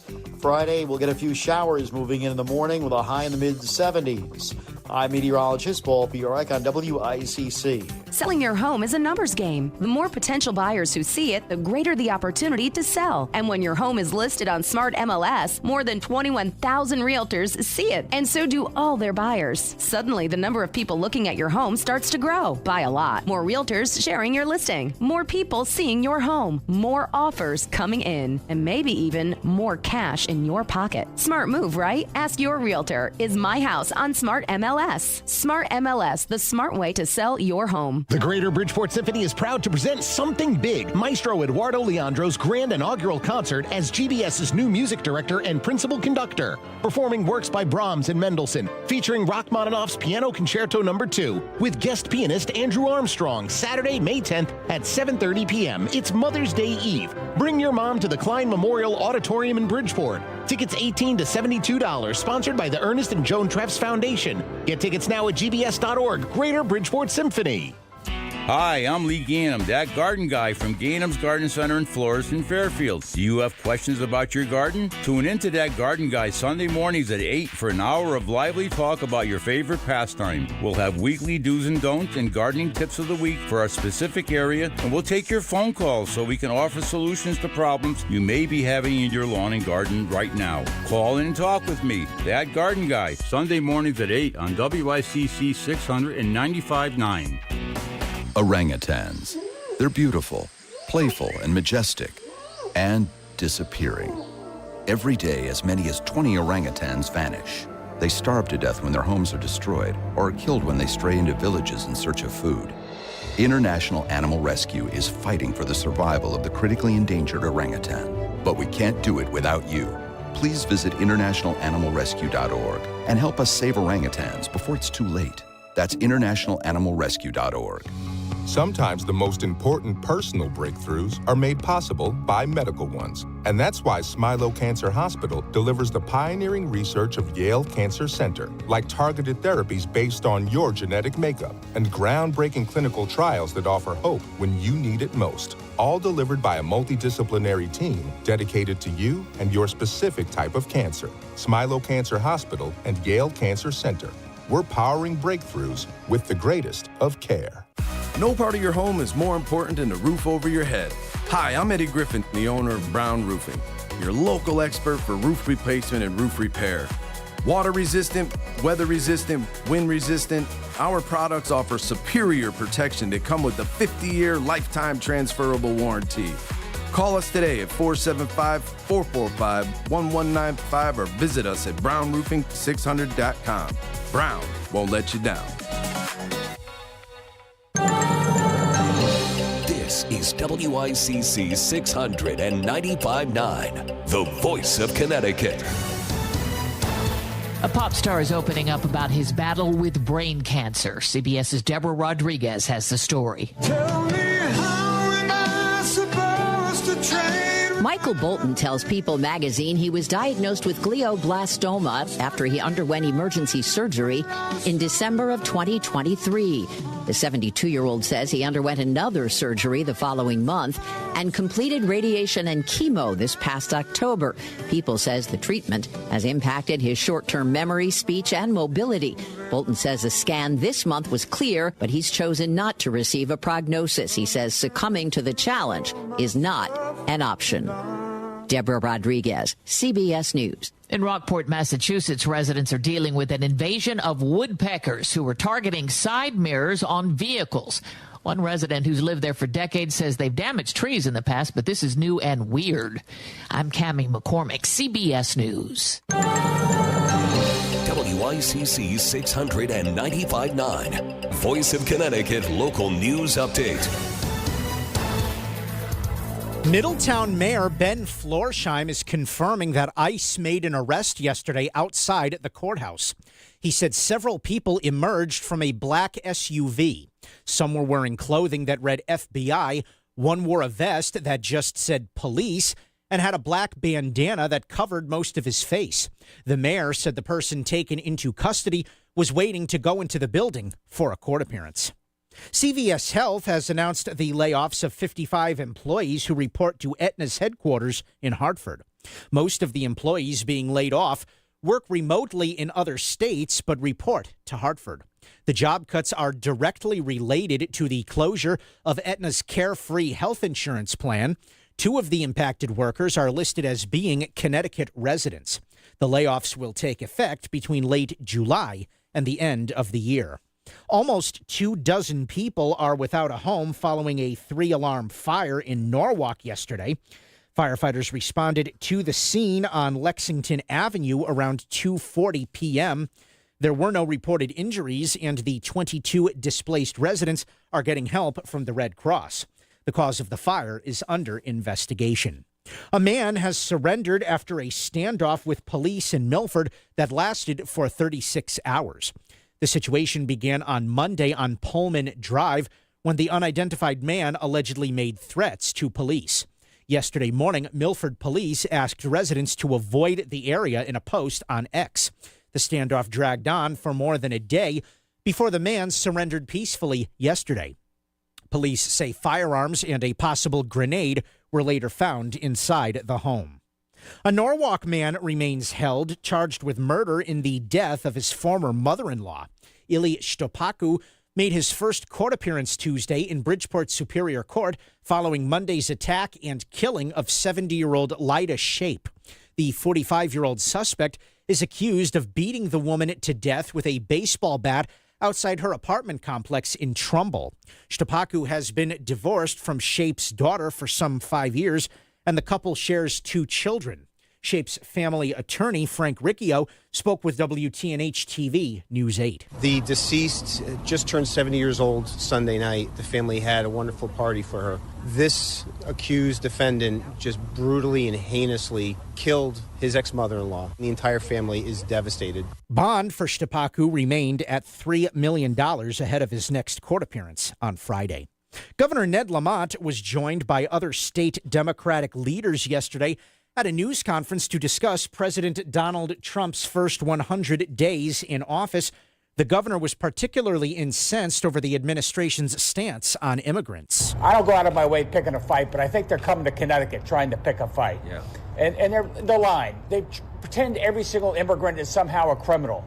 We go out there every day. We round up criminals. We make sure our streets are safe. They're not going after criminals. They're threatening our schools. They're threatening our hospitals. They're threatening our courthouses, going after people who just didn't happen to be born in this country. Now they're a 17-year-old senior at Middletown High School. Those are the people we're going to stand up and fight for and protect every day. However, State Republican Party Chairman Ben Proto spoke with WTNH-TV News 8 and praised the president for keeping his campaign promises. Promises made, promises kept. He's begun to remove very violent criminals from the street and send them back to their countries when they got here illegally. I think he's begun to reform the government. A Yale University professor was arrested for demonstrating in the U.S. Capitol Rotunda. Professor, minister, and social justice advocate Reverend William Barber was one of 3 people arrested on Monday. They began praying out loud and were arrested after being warned multiple times by Capitol Police to stop. Demonstrating is not allowed in any form inside the U.S. Capitol building. And Westport is reaching into its own ranks for the town's next police chief. First Selectwoman Jen Tooker has announced that Deputy Chief David Farrell has been appointed as chief. Farrell has been with the Westport Police for 24 years and will take over as chief in late May. Farrell is replacing outgoing police chief Fody Koskinas, who is leaving to become chief in Easton. I'm Chris Williams with WICC News. WICC Smart MLS Right Now Traffic. Wilbur Cross, Route 15 northbound, accident reported exit 56 involving a tractor trailer. 95 northbound, plan on an hour from Greenwich to Bridgeport. The Parkway is only slightly better overall. I'm Andrew Krause with WICC Traffic. For this evening and overnight, mainly clear with a low in the mid-40s. Sunny tomorrow with a high in the mid-60s. Friday showers by mid-morning with a high in the mid-70s. I'm meteorologist Paul Fiorek on WICC. If Stratford is talking about it, so is Paul. Connecticut Today with Paul Piselli on WICC 600 and 95.9, the voice of Connecticut. Hey, can I just say something? Well, of course you can, Paul. It's your show. Thank you. You just heard this from Chris's News. We're playing the sound again, and we did it yesterday when the story broke. Listen, I understand. I completely get it.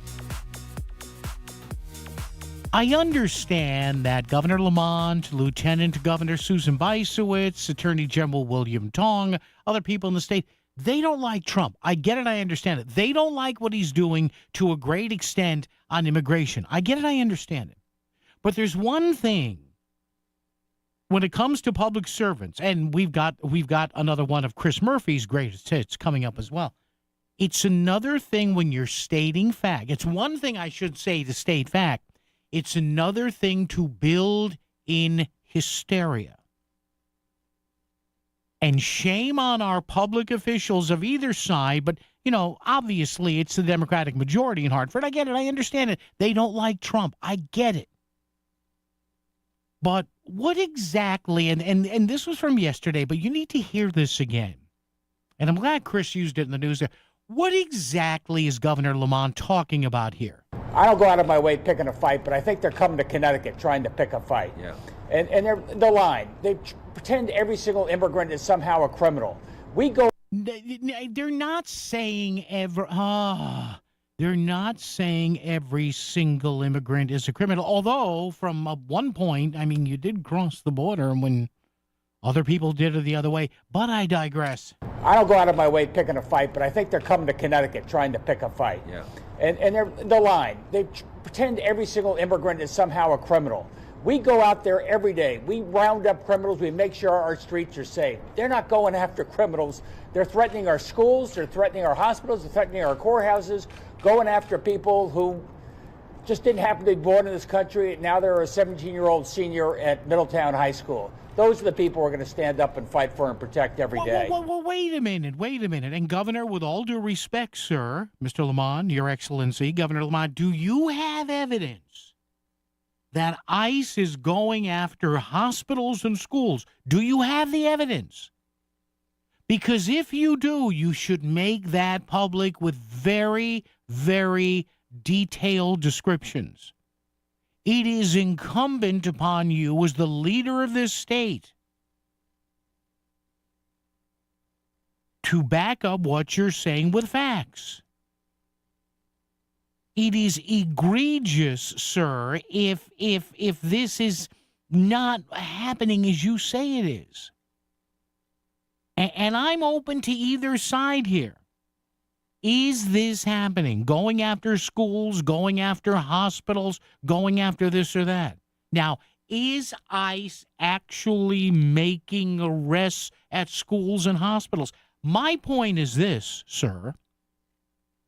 If this was happening, I'm sure somebody would be calling the media about it. We have numerous television outlets in this state. We have numerous radio outlets in this state. We have a large presence by Hearst and other print outlets in this state. It's not like ICE never came to Connecticut before. Now, again, maybe there's an accelerated enforcement here. I don't know.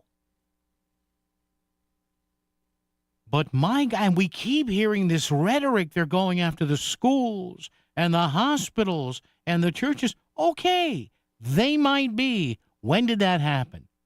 Date, location, school, church, hospital. Who did they speak to?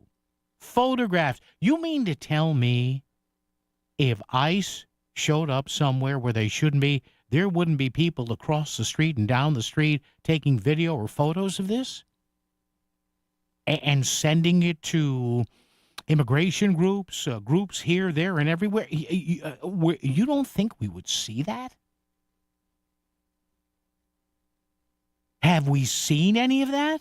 And again, if this is happening in the year 2025, with everybody carrying around a high-definition camera in their pocket, wouldn't it stand to reason, as we see video from all over the country? I mean, my God, we had video of that immigration raid in Colorado over the weekend. 100 people, many of them illegals, some of them wanted criminals, and that video was all over the place. Every network had it. It popped up in my feeds on my phones, but we keep hearing, and I'm not saying people are out and out lying, but you got to get more specific. It is incumbent on you. You have to get more specific if you are going to fire accusations out there that they're coming for school kids.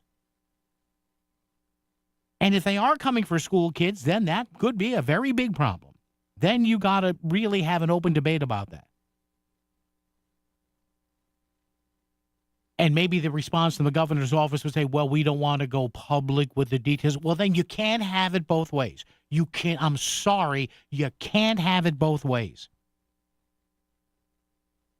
You have to give some, not every. Obviously, there are concerns about privacy and minors and juveniles. I get that. But you cannot just stay on the steps of the Capitol. You can't.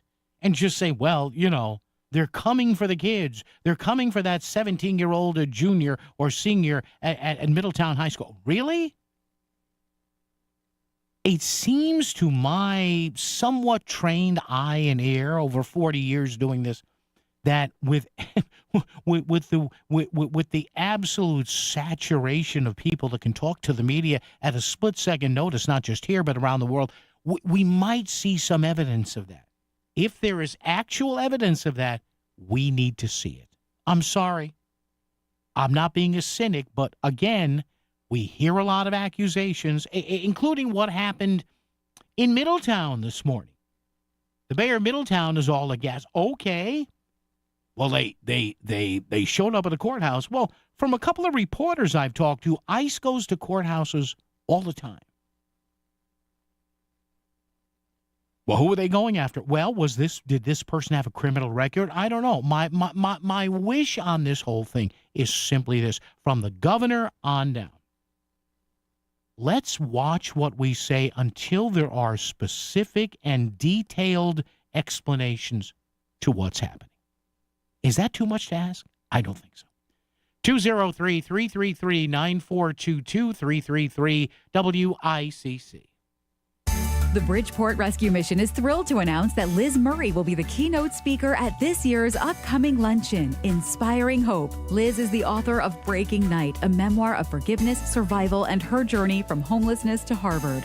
Please help support the Bridgeport Rescue Mission so they can continue their work helping our neighbors in need. It will be an unforgettable luncheon at the Riverside Yacht Club in Riverside, Connecticut on May 21st. For tickets, go to bridgeportrescuemission.org. Click Events. Texting enrolls you into recurring automated text messages. Consent not required to purchase. Message and data rates may apply. Hey, Dan, how you doing? Haven't seen you around the gym for a while. Yeah, I've really fallen off. Since I turned 40, I just don't get the results I used to get. Could be lower testosterone. Lower T? Yeah, I went through it a while back. Once you hit 40, your body has less free testosterone. I got Nugenix Total T, and it's made a huge difference for me. I've seen that ad on TV. Is it for real? Oh, yeah. The key ingredient is something called Tesnor, which helps boost free and total testosterone levels to help you trim up and stay lean. And it's made a difference for you? Man, I feel like I'm in my 20s again, at work, in the gym, and in the bedroom. Are they still giving out complimentary bottles for people to try it for themselves? Yeah, you just need to send them a text. Text ALL to 321-321 right now for your complimentary bottle of Nugenix Total T, the #1 selling testosterone booster at GNC. Plus, text now and we'll include a bottle of Nugenix Thermo, our most powerful fat incinerator ever, to help you get back into shape fast. Absolutely free. Text ALL to 321-321. That's ALL to 321-321. WICC Smart MLS Right Now traffic. Wilbur Cross, Route 15 northbound, accident reported at exit 56 involving a tractor trailer. 95 northbound, plan on an hour from Greenwich to Bridgeport. The Parkway is only slightly better overall. I'm Andrew Krause with WICC traffic. Clear and cool this evening and overnight with a low in the mid-40s. Sunny tomorrow with a high in the mid-60s. Friday, we'll get a few showers moving in the morning with a high in the mid-70s. I'm meteorologist Paul Fiorek on WICC. He's got a lot to say, and he's gonna say it. It's Connecticut Today with Paul Pacelli on WICC 600 and 95.9, the voice of Connecticut. Every day, my buddy, my pal, tongue-in-cheek, Chris Murphy, the gift that keeps on giving. God bless Senator Murphy. He gets elected to Congress. I can get elected dog catcher, so I'll give him that. Hi, how are you, by the way? 203-333-942. I want to have you listen to something. This is great. Now, I praised Senator Murphy the other day. When was it? Yesterday, I think, or the day before, when he said, hey, our party got our rear ends kicked. I'm paraphrasing, but, we better learn from our mistakes. I said he's right on that. Is he right on this? He was on CNN yesterday. And I know a lot of people saying, geez, Paul, you're talking about Murphy again? Well, yeah, he's one of our congressional delegates. We have 5 House members and 2 Senate members. So anytime somebody gets up there, Connecticut Senator Richard Blumenthal, Connecticut Congressman Jim Himes, Connecticut Congresswoman Rosa DeLauro. Sorry, Rosa. Known her a long time. Connecticut Senator Chris Murphy. Well, one of our 2 Senate members said this yesterday on CNN. I think with Wolf Blitzer. You warned on the Senate floor today that, in your view, American democracy. I'm sorry, that was Anderson Cooper. You warned on the Senate floor today that, in your view, American democracy itself is at stake. True or not, wasn't that the losing argument in the last election? Well, I mean, we really don't have the ability to think about the electoral consequences of what's happening to the country right now. The fact of the matter is Donald Trump is trying to destroy our democracy so that he can turn the entire government over to his billionaire friends. He's trying to create a kind of kleptocratic oligarchy where he and his Mar-a-Lago buddies steal from the rest of us. We have to tell that story. I mean, I understand that it's kind of a popular theme that Kamala Harris shouldn't have run on protecting democracy. But, if you run on telling the American public that this guy, Donald Trump, is going to destroy the rule of law if he wins, and then you don't act like it, you don't tell the truth when he actually tries to convert American democracy to American autocracy, then you lose all of your credibility. All right, what do you think of that? I'll leave it to you here. You tell me what you think of that. Now, he met Senator Murphy, which a lot of people voted for out there. He has become this white knight here, and his milk white steed, galloping over the hill here. And Anderson Cooper basically asks him, "Hey, Senator, with all due respect, this whole thing about killing democracy here really isn't may not be resonating. Well, I mean, we really don't have the ability to think about the electoral consequences of what's happening to the country right now. The fact of the matter is Donald Trump is trying to destroy our democracy so that he can turn the entire government over to his billionaire friends. He's trying to create a kind of kleptocratic oligarchy where he and his Mar-a-Lago buddies steal from the rest of us. We have to tell that story. I mean, I understand that it's kind of a popular theme that Kamala Harris shouldn't have run on protecting democracy. But, you know, if you run on telling the American public that this guy, Donald Trump, is going to destroy the rule of law if he wins, and then you don't act like it, you don't tell the truth when he actually tries to convert American democracy to American autocracy, then you lose all of your credibility. Ooh, a lot to unpack there. Are you pumping your fist in the air saying, yes, you tell him, Chris Murphy, you're right? Are you sitting there going, oh, mud on this guy, oof? Or are you in the middle going, nah? Mr. Trump is trying to destroy democracy for his billionaire friends. What do you think of that? And this is what I mean, was when sometimes saying stuff might be actually worse than the thing you're talking about. Just my thought. And by the way, I have that question up on one of our Facebook questions of the day. Facebook.com/Voice of CT. Just ask you right up front about that. You know, what do you think? It's right up there. Put it up there as a question. Is Donald Trump trying to destroy democracy? Do you agree or not?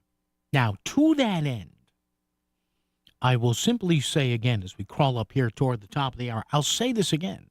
No, again, no. I don't think he's going to destroy democracy. And by the way, I say this over and over again. Don't you think that if the president, the current occupant of the Oval Office, if he went nuts or he really lost it, don't you think to save their own keisters, even the Republicans in Congress would say, okay, this is not happening. It's time for an impeachment. Of course they would. You think that all these national Republicans are gonna go down with the ship? What are you, crazy? You think they're gonna fall on the sword for Trump? Oh, yes, they would. No, they're not gonna. They ain't gonna fall on the sword. You know what kicks in? Self-preservation, particularly among politicos. So no, they're not. No. They're not going to be part of, the Trump brigades here. It ain't going to happen. It's not going to happen. Now, having said, and I'm going to say what I've said over and over again, hopefully, as we head up toward the midterms in 2026 and toward the 2028 election, and yes, people are talking about it already. Here's an idea for Senator Murphy and Congressman Raskin and all the and AOC and Bernie out there. Here's the bottom line. Had your party shut down the border and call the Republicans' bluff on immigration when you still had time, you probably would have won. Had you backed away from a nationwide wet kiss and an embracement of trans athletes playing sports against young women and young girls, you probably would have won. Probably. You knew what policies were killing you in the polls, and you didn't care. In fact, folks, and I sent this to a progressive friend of mine the other night. They were like, wow, I didn't read this. Folks, and I think I may have mentioned this or not. I don't know. A story came out about a month and a half, 2 months ago. Do you know, and you can look this up. This is not from some far right-wing, grease pit nut job blog here. It was from The Hill or whatever. Some of the people in the Democratic Party admitted that the Harris campaign, you ready for this? The Harris campaign did not have one single internal poll, and internal polling is always more accurate than the media polls. Did you know the Harris campaign did not have one internal poll showing her leading Trump? Did you know that? Yeah, that story came out about 6 weeks ago. It got a little bit of play. But think about that. Think about that. They're crying and bitching and moaning and whining and clutching pearls about Trump, and they may be right. I don't know. But my God, they were never ahead, and they knew it. And that's not me saying that. That's in writing. You can find the story. I think The Hill and a couple of other places ran with it.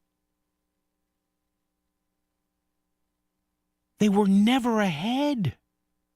They were maybe it was better off to run, with all due respect, President Biden, and then he could have handed over the baton to his vice president. Folks, they were never ahead.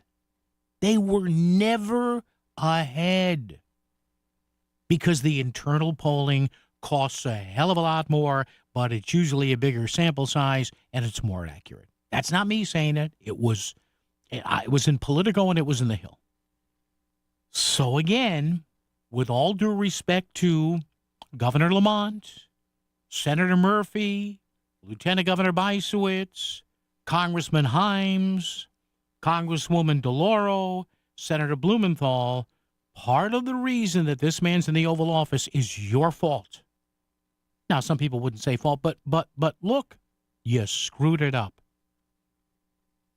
For a year and a half, Trump had a big lead on the border, and you guys did nothing. Oh, we're going to do a bipartisan. Nobody wants to hear that. Nobody wants to hear or wanted to hear that. They wanted the border shut down, which it basically is now. I mean, there's a trickle of people getting through there on a daily basis, but Google the articles. It's almost to the point where the Border Patrol is bored now. It's so quiet in parts of the border. So I don't want to hear about oligarchs. I don't want to hear about kleptocrats. I don't want to hear about these multisyllabic, really good Scrabble words. You knew what you were getting beat on, and you did nothing. You did nothing. Traffic and weather together right here on WICC. WICC Smart MLS Right Now Traffic.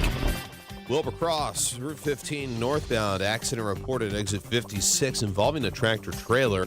95 northbound, plan on an hour from Greenwich to Bridgeport. The Parkway is only slightly better overall. I'm Andrew Krause with WICC Traffic. For this evening and overnight, mainly clear with a low in the mid-40s. Sunny tomorrow with a high in the mid-60s. Friday showers by mid-morning with a high in the mid-70s. I'm meteorologist Paul Piorek on WICC. Our financial system is cracking under pressure. Your retirement is at risk. Take control now. Lear Capital is offering a free Sky High Silver Report and Precious Metals IRA guide at BetterNestEgg.com. Don't leave your future to chance. Go to BetterNestEgg.com. Back to the news and talk. Thanks to Smart MLS. Smart sellers ask, is my home on Smart MLS? The voice of Connecticut. WICC 695.9. It's Connecticut Today with Paul Piselli. Before we creep up to news here, I was able to find this story, folks. It took 10 seconds. So I know, Ned Lamont and Susan Bisowitz and William Tong and Chris Murphy and Dick Blumenthal, the building's burning, run. Well, it's their own party's fault. USA Today, dated November 27th, 2024. So this was about 3 weeks after the election. Headline, Kamala Harris advisors say internal polling never showed her ahead. A senior advisor to the Harris campaign said their own internal polling never showed her leading President Trump, and they were surprised, quote unquote, when several public polls put her ahead. David Plouffe, he was an Obama person. He said on his Pod Save America podcast, quote, we were behind. I think it surprised people because there were these public polls that came out in late September, early October, showing us with leads that we never saw.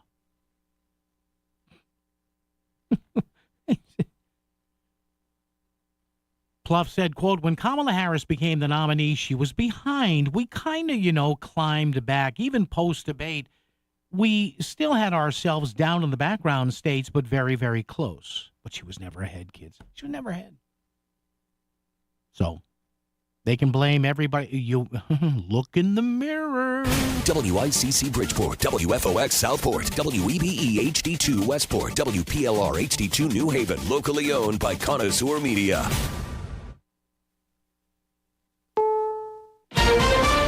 This is CBS News on the Hour, sponsored by Progressive Insurance. I'm Cammie McCormick. The economy shrank in the first quarter. That hasn't happened in 3 years, and the White House was quick to shift the blame, as Linda Kenyon reports. The numbers show the gross domestic product was down 0.3%. Analysts point to President Trump's tariffs as a drag on the economy, but the president doesn't think so. That's Biden. That's not Trump, because we came in on January, this is the quarterly numbers. Speaking in the cabinet room of the White House, the president said the numbers are actually better. We had numbers that, despite what we were handed, we turned them around, and we were getting them really turned around. And if the next quarter's GDP is down? You could even say the next quarter is sort of Biden, because it doesn't just happen on a daily or an hourly basis. Linda Kenyon, CBS News, the White House. The BBC's Tom Bateman reports the Trump administration's close to signing a deal with Ukraine on its rare earth minerals. A draft of the agreement, seen by the BBC, creates a joint US-Ukraine government investment fund covering critical minerals in Ukraine and sets out the financial arrangements for revenues from it. Crucially, the draft says that future American military assistance to Ukraine would count as an investment cost from Washington, in effect partly fulfilling President Trump's demand for the US to get its money back for its weapons support for Ukraine in the form of future oil, gas and minerals profits. A judge today released a Palestinian student activist who led protests against the war in Gaza as a student at Columbia University. Mohsen Madawi was arrested by immigration officials during an interview about finalizing his U.S. citizenship. He's been a permanent legal resident for 10 years. Me standing here with you, among you, sends a clear message. It sends a message that is loud and clear, not only to the Vermonters, but to the rest of America. And the message is, we the people will hold the Constitution accountable for the principles and values that we believe in. In Israel, the main highway between Jerusalem and Tel Aviv has been shut down due to a wildfire.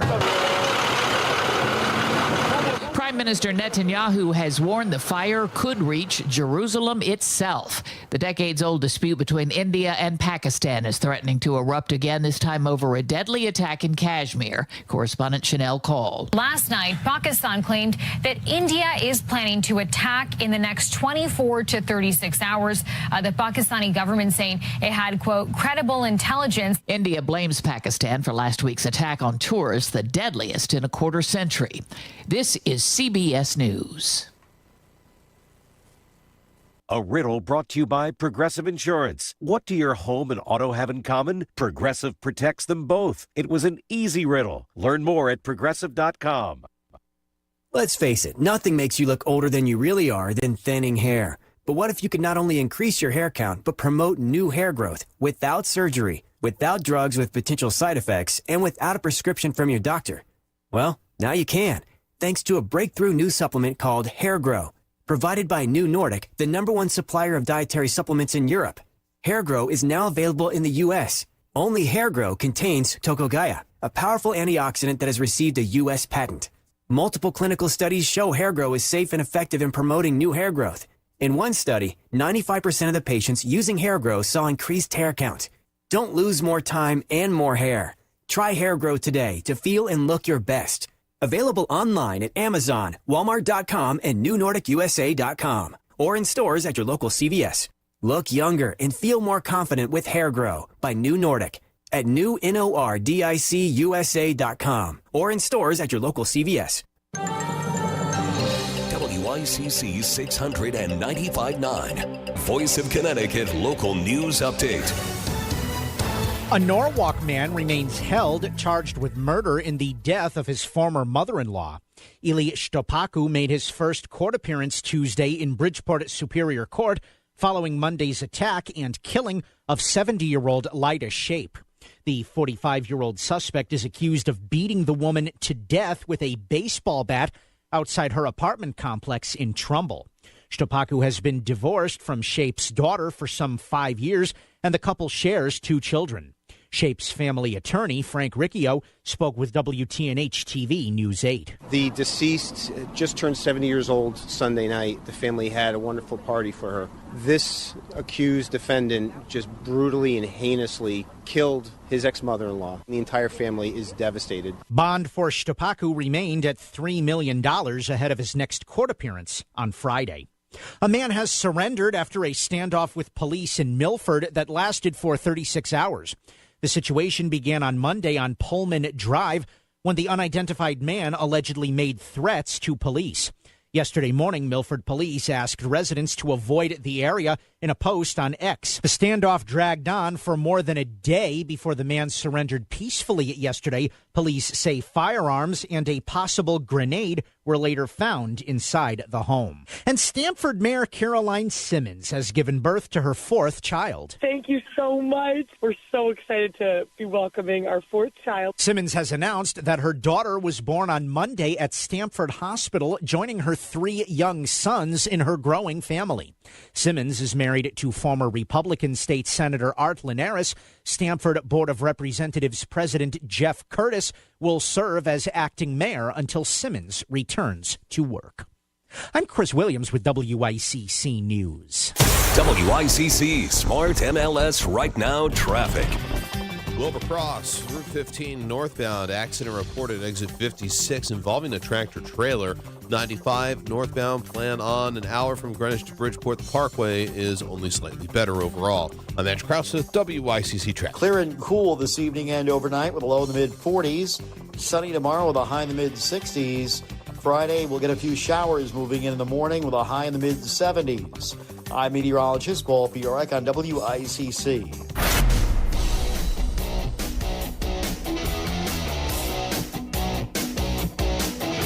You're listening to Connecticut Today with Paul Piselli on WICC 600 and 95.9, the voice of Connecticut. All right, hey, how are you? 2 hours up, 2 hours to go right here. 203-333-9422, 333-WICC. One of our questions of the day, and this one is getting some pretty strong responses here. Would you be open to paying a per-mile road use fee instead of the Connecticut State gasoline tax? Maybe a penny a mile, 2 cents a mile, 1.5 cents a mile. Now this is not along with the gasoline tax, but this would be instead of it. Why? Because the tax revenues are shrinking, and you got to pay to fix the road somehow. Now, again, a separate issue is EVs. Remember, electric vehicles don't really pay anything. So you got a lot of people driving around some really nice EVs, and the burden to fix the roads is still on people like you and me. So, again, we asked the question, would you be open to paying a per-mile road use fee instead of the state gasoline tax? And the reason I asked this is I was poking around a story last night on a completely unrelated bill. You scroll down there and you find, in that bill, unrelated to what it's for, there may be a rollback now of a prohibition on the state at least studying a mileage tax, or what they call it, MBUF. Careful. A mileage-based user fee. Chris Williams has been siphoning through some of the responses there. Chris, yes. just the clean ones, please. What do you have there? Give us a few. Well, where to start? One says, no, stop spending more than you have. Okay. Stop trying to find new ways to tax us. That comes from Michelle. All right. Steven says, no way. Sue said, just levy it on electric vehicles. Jay said, nope, change the electric car registration to compensate. Yeah. Vincent says, no. They would not get rid of the gas tax, but would add on the per-mile job. Yeah. How about adding the per-mile tax to the EVs since they do not pay the gas tax? There you go. All right. Thank you, sir. Appreciate that. So, yeah, it seems like maybe people want this, this middle step beforehand. Now, to you folks who quite properly, I think, are cynical about this stuff And you heard a little bit of cynicism, I would think, a little oozing bit of cynicism in some of the stuff Chris read there. Maybe here's a reason. Here's a reason why. In real time, man, we couldn't have planned this out better. There is a new audit of the State Department of Social Services.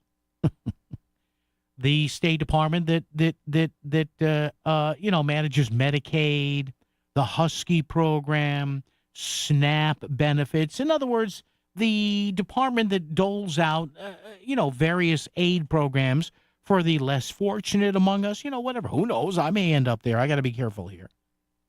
But there are people who say, well, hey, wait a minute.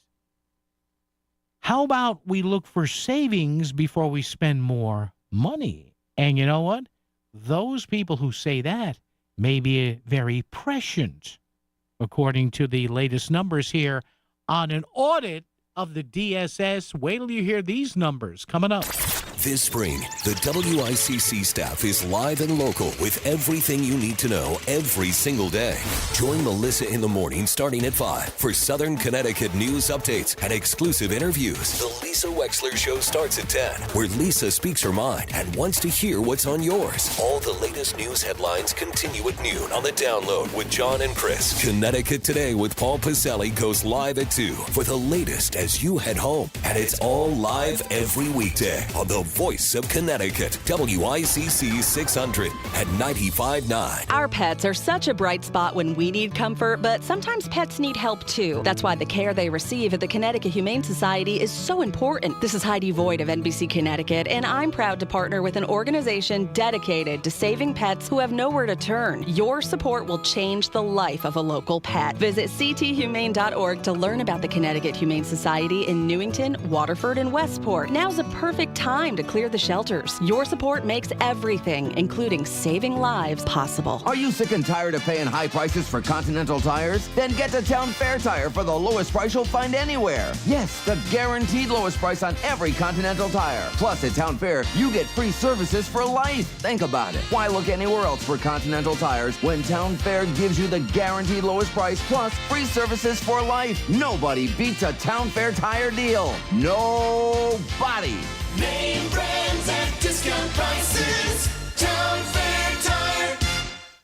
You're listening to WICC 600 and 95.9, the Voice of Connecticut, broadcasting from Cadillac of Greenwich Studios, CadillacofGreenwich.com. Selling your home is a numbers game. The more potential buyers who see it, the greater the opportunity to sell. And when your home is listed on Smart MLS, more than 21,000 realtors see it, and so do all their buyers. Suddenly, the number of people looking at your home starts to grow by a lot. More realtors sharing your listing, more people seeing your home, more offers coming in, and maybe even more cash in your pocket. Smart move, right? Ask your realtor. Is my house on Smart MLS? Smart MLS, the smart way to sell your home. Hey, it's Melissa Sheketoff, host of Melissa in the Morning here on The Voice of Connecticut. Back on April 9th, I helped to kick off the MADE series. It was the first of a series of leadership events with some very key business players here in Connecticut. Don't worry if you missed it. There's going to be more, and there's a podcast on voiceofct.com if you want to catch up. Listen, if you want to stay ahead of the curve in business and build game-changing connections, you need to get to Connecticut-MADE.com. Get information on the next MADE event in New Haven, May 28th. It's happening at the Yale School of Management, and they're going to be talking about technology, entrepreneurship, and business growth. Be sure to get registered right now and join me, WTNH News 8, and the CBIA for MADE New Haven. Join us at the epicenter of ideas and impact for your path in 2025. Get MADE and go to Connecticut-MADE.com. That's Connecticut-MADE.com. WICC Smart MLS Right Now Traffic.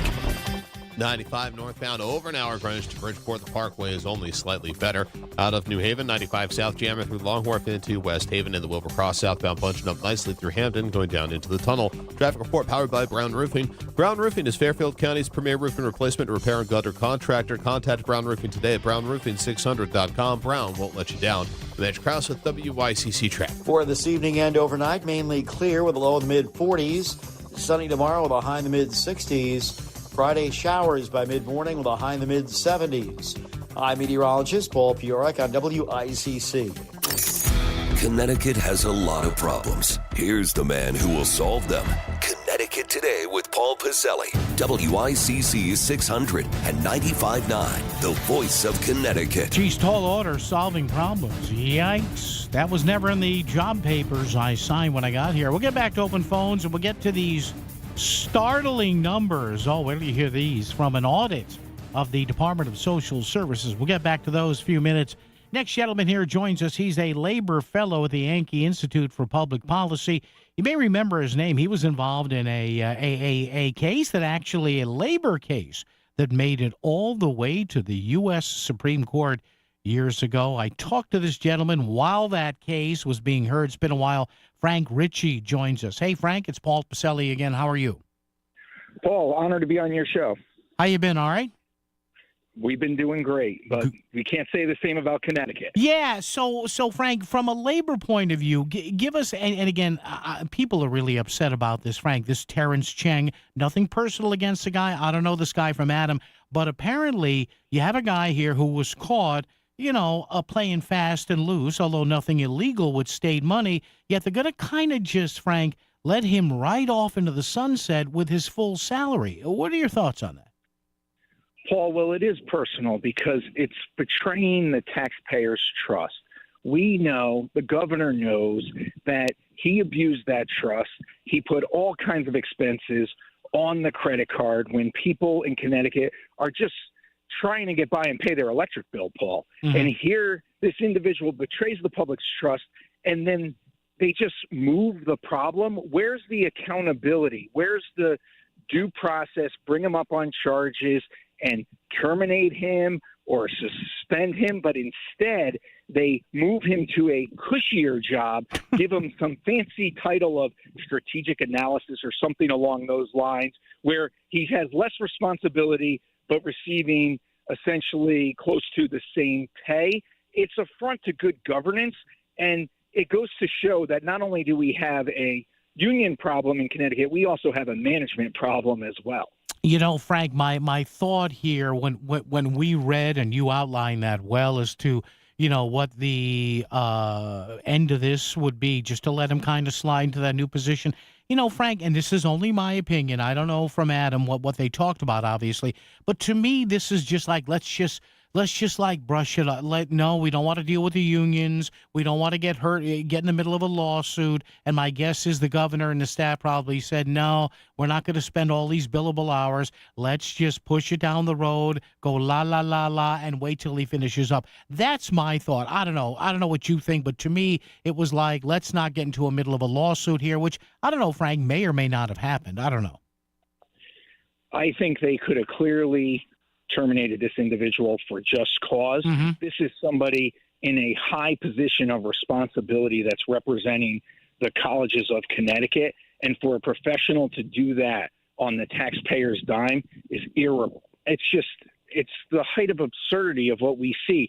We're doing better with transparency in Connecticut, but what we don't have is accountability. You just mentioned the social service audit. Yeah. If you look at the audits from Connecticut, from all their departments, there's something that's really telling about those audits is that you keep seeing where they say there's repeated findings. Yeah. I believe, without looking at it, I think there was 25 findings and 19 of them were repeated, or 19 or 16 were repeated. Mm-hmm. So where's the accountability when we find there to be an issue? Now, I'm not saying that every employee needs to be terminated or suspended, but there's an indication that if you're having repeated findings, is anybody being held accountable? Is anybody being retrained? Are they being disciplined? There's a whole bunch of different ways to handle it, but it seems like Connecticut just brushes things under the rug and says, don't worry about it, Paul. The taxpayers will pay for it. Well, exactly. Frank Ritchie is the guest. He's a labor analyst, labor fellow with the Yankee Institute. And Frank, I say it all the time here on the show, there seems to be an overriding attitude from the majority in Hartford that, hey, the people of Connecticut, all they are, to me, this is what it sounds like, Frank, ATMs. We need a little more money here. We need a little more money here. Let's hike this tax. Let's hike that fee. And yeah, because you know what? we're going to be in the majority, so what the heck, what choice do they have? That's the feeling I get. Well, good governance should really transcend politics. And a perfect example of this is the governor recently gave a speech at ASME's convention where he promised them raises before negotiations. I was a union president in New Haven. I know, yeah. And I had the honor of seeing John DeStefano negotiate. Now, here, John was a Democrat, but he put the taxpayers' interests first in negotiations, and both sides had to balance their interests. Here you have the governor conceding one of the major issues in negotiations, and what that does is it sets up the negotiations. Instead of being a give and take, the unions already know, hey, wait a second, we already got our hand in the taxpayer's pocket. Yeah. We're getting wages, so what else can we get? Because in negotiations, Paul, you're either side is either on defense or offense. They're either trying to get more or protect what they have. The governor, by his speech, just put the unions on offense. Now we need to get more out of the taxpayers. And don't get me wrong, I want public employees treated fairly. Sure. But I also want the taxpayers to be treated fairly. And I can't find another example. This is so egregious for the governor to basically negotiate in bad faith by just saying, hey, I'm going to give you raises every year that I'm here, when we already know they just received a 33% raise when you put in the step increases from the last contract. Yeah. How many of your listeners have received a 33% raise? Frank, in the last? I wonder what happened when he said that. I could almost see the memes of his budget people's faces face palming and the CBAC negotiators licking their chops when they heard that, right? Absolutely. And one of the things, Paul, that gets lost in all this budget guardrail conversation and the pension crisis that got us in the mess that we're in is a lot of your listeners probably don't realize that in 1971 or 72, the Connecticut legislature passed a law that said the pensions had to be properly funded. Yep. So if they followed the law, we would have never had any pension crisis. We would have been able to pay benefits and also maybe tax cuts and money for education and other vital programs. But what they did was, Connecticut is a little bit of an outlier in most states, is they allow the unions and the governor to supersede state law. So the unions agreed with the governor, from both parties, to not properly fund the pension. And that's what created this avalanche that's crushing everything else. We need to stay within the guardrails, and Governor Lamont needs to take a labor management negotiation class. But I got a feeling he knows what he's doing, and this is political giveaways. This isn't about negotiating in good faith. Yep, coming up with an election, too. Frank Ritchie, Yankee Institute, Labor Fellow. Frank, good to speak with you again. I'm sure we'll talk down the road. Thank you, sir. Thank you for having me on, Paul. Great show. Appreciate it. Frank Ritchie there, Labor Fellow, Yankee Institute. A lot of you may remember that case, Ritchie versus DeStefano. He mentioned the former mayor of New Haven, John DeStefano, and he's right there. This is why negotiations are different on the state level versus local levels. I mean, yeah, everybody wants to get reelected, but again, local governments, they kind of have to watch their spending a little more than the state does. State doesn't care. Now look, I'm not putting words in the guy's mouth, but do you honestly think that the governor of Connecticut and anybody in his cabinet up there in Hartford, do you honestly think that there's going to be any major move to hold down state salaries? No. Not, especially not heading into an election year. But you have to understand something, too, as one of our correspondents or one of our contributors, Megan Portfolio, said yesterday. There is a move because we're heading into an election year. All indications are now the governor's probably going to run again. So what they may do is, now understand this, because I want to let you know about this now. So in a year and a half, you go, oh, Paulie told me about that. Good boy. The rumblings are now that the state unions will, at least for the 2026 election year, forego any increases. And the increases won't be tacked on until, surprisingly, after the election in 2027. And you may say, well, they'll skip the raises for the year. Well, no, not apparently, because everything I'm hearing is they will get the raises for 2026 in 2027. Again, those will be applied retroactively. So there you go. So Frank Ritchie, RICCI, Labor Fellow, Yankee Institute for Public Policy. So there you be, 203-333. 203-333-9422, 333 WICC. But this Terrence Cheng thing is just, it's mind-numbing. And the way the governor's office is hiding behind this and others saying, well, there weren't any, some of the spending. Sean Scanlon said this. Remember the state comptroller who said, well, yeah, he may have spent too much, but really there weren't any, what are they saying? There weren't any really hard limits of what was supposed to be on the credit card or what not be on the credit. But come on, really?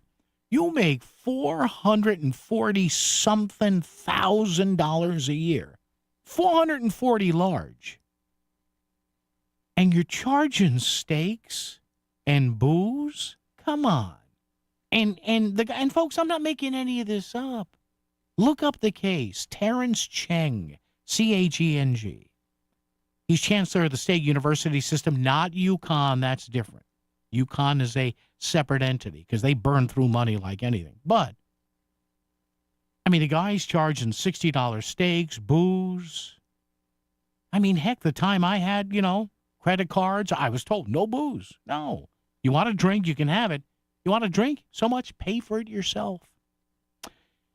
Traffic and weather together. More coming up, including on the other side of the news. Oh, man, do we have numbers that'll make you your head spin from an audit of the Department of Social Services. WICC Smart MLS Right Now Traffic. 95 northbound over an hour, Greenwich to Bridgeport. The Parkway is only slightly better. Out of New Haven, 95 south jamming through Long Wharf into West Haven, and the Wilbur Cross southbound bunching up nicely through Hampton, going down into the tunnel. Traffic report powered by Brown Roofing. Brown Roofing is Fairfield County's premier roofing replacement, repair, and gutter contractor. Contact Brown Roofing today at brownroofing600.com. Brown won't let you down. Mitch Krause with WICC Traffic. Clear and cool this evening and overnight with a low in the mid-40s. Sunny tomorrow with a high in the mid-60s. Friday, we'll get a few showers moving in the morning with a high in the mid-70s. I'm meteorologist Paul Piorek on WICC. Discover the best culinary deliciousness everyone is talking about at the Original Vazzi's. Lobster Thursdays feature twin lobsters, steamed or stuffed, just $35 for the pair, or $29 twin lobster rolls and half-price bottles of wine. Starting in late spring, the Original Vazzi's patio will be open for lunch and dinner daily with live music every Friday and Saturday. Sicilian Saturdays feature $4 porchetta or roast beef sandwiches. The Original Vazzi's, Broadbridge Road, Bridgeport. Discover the best. TheOriginalVazzi's.com.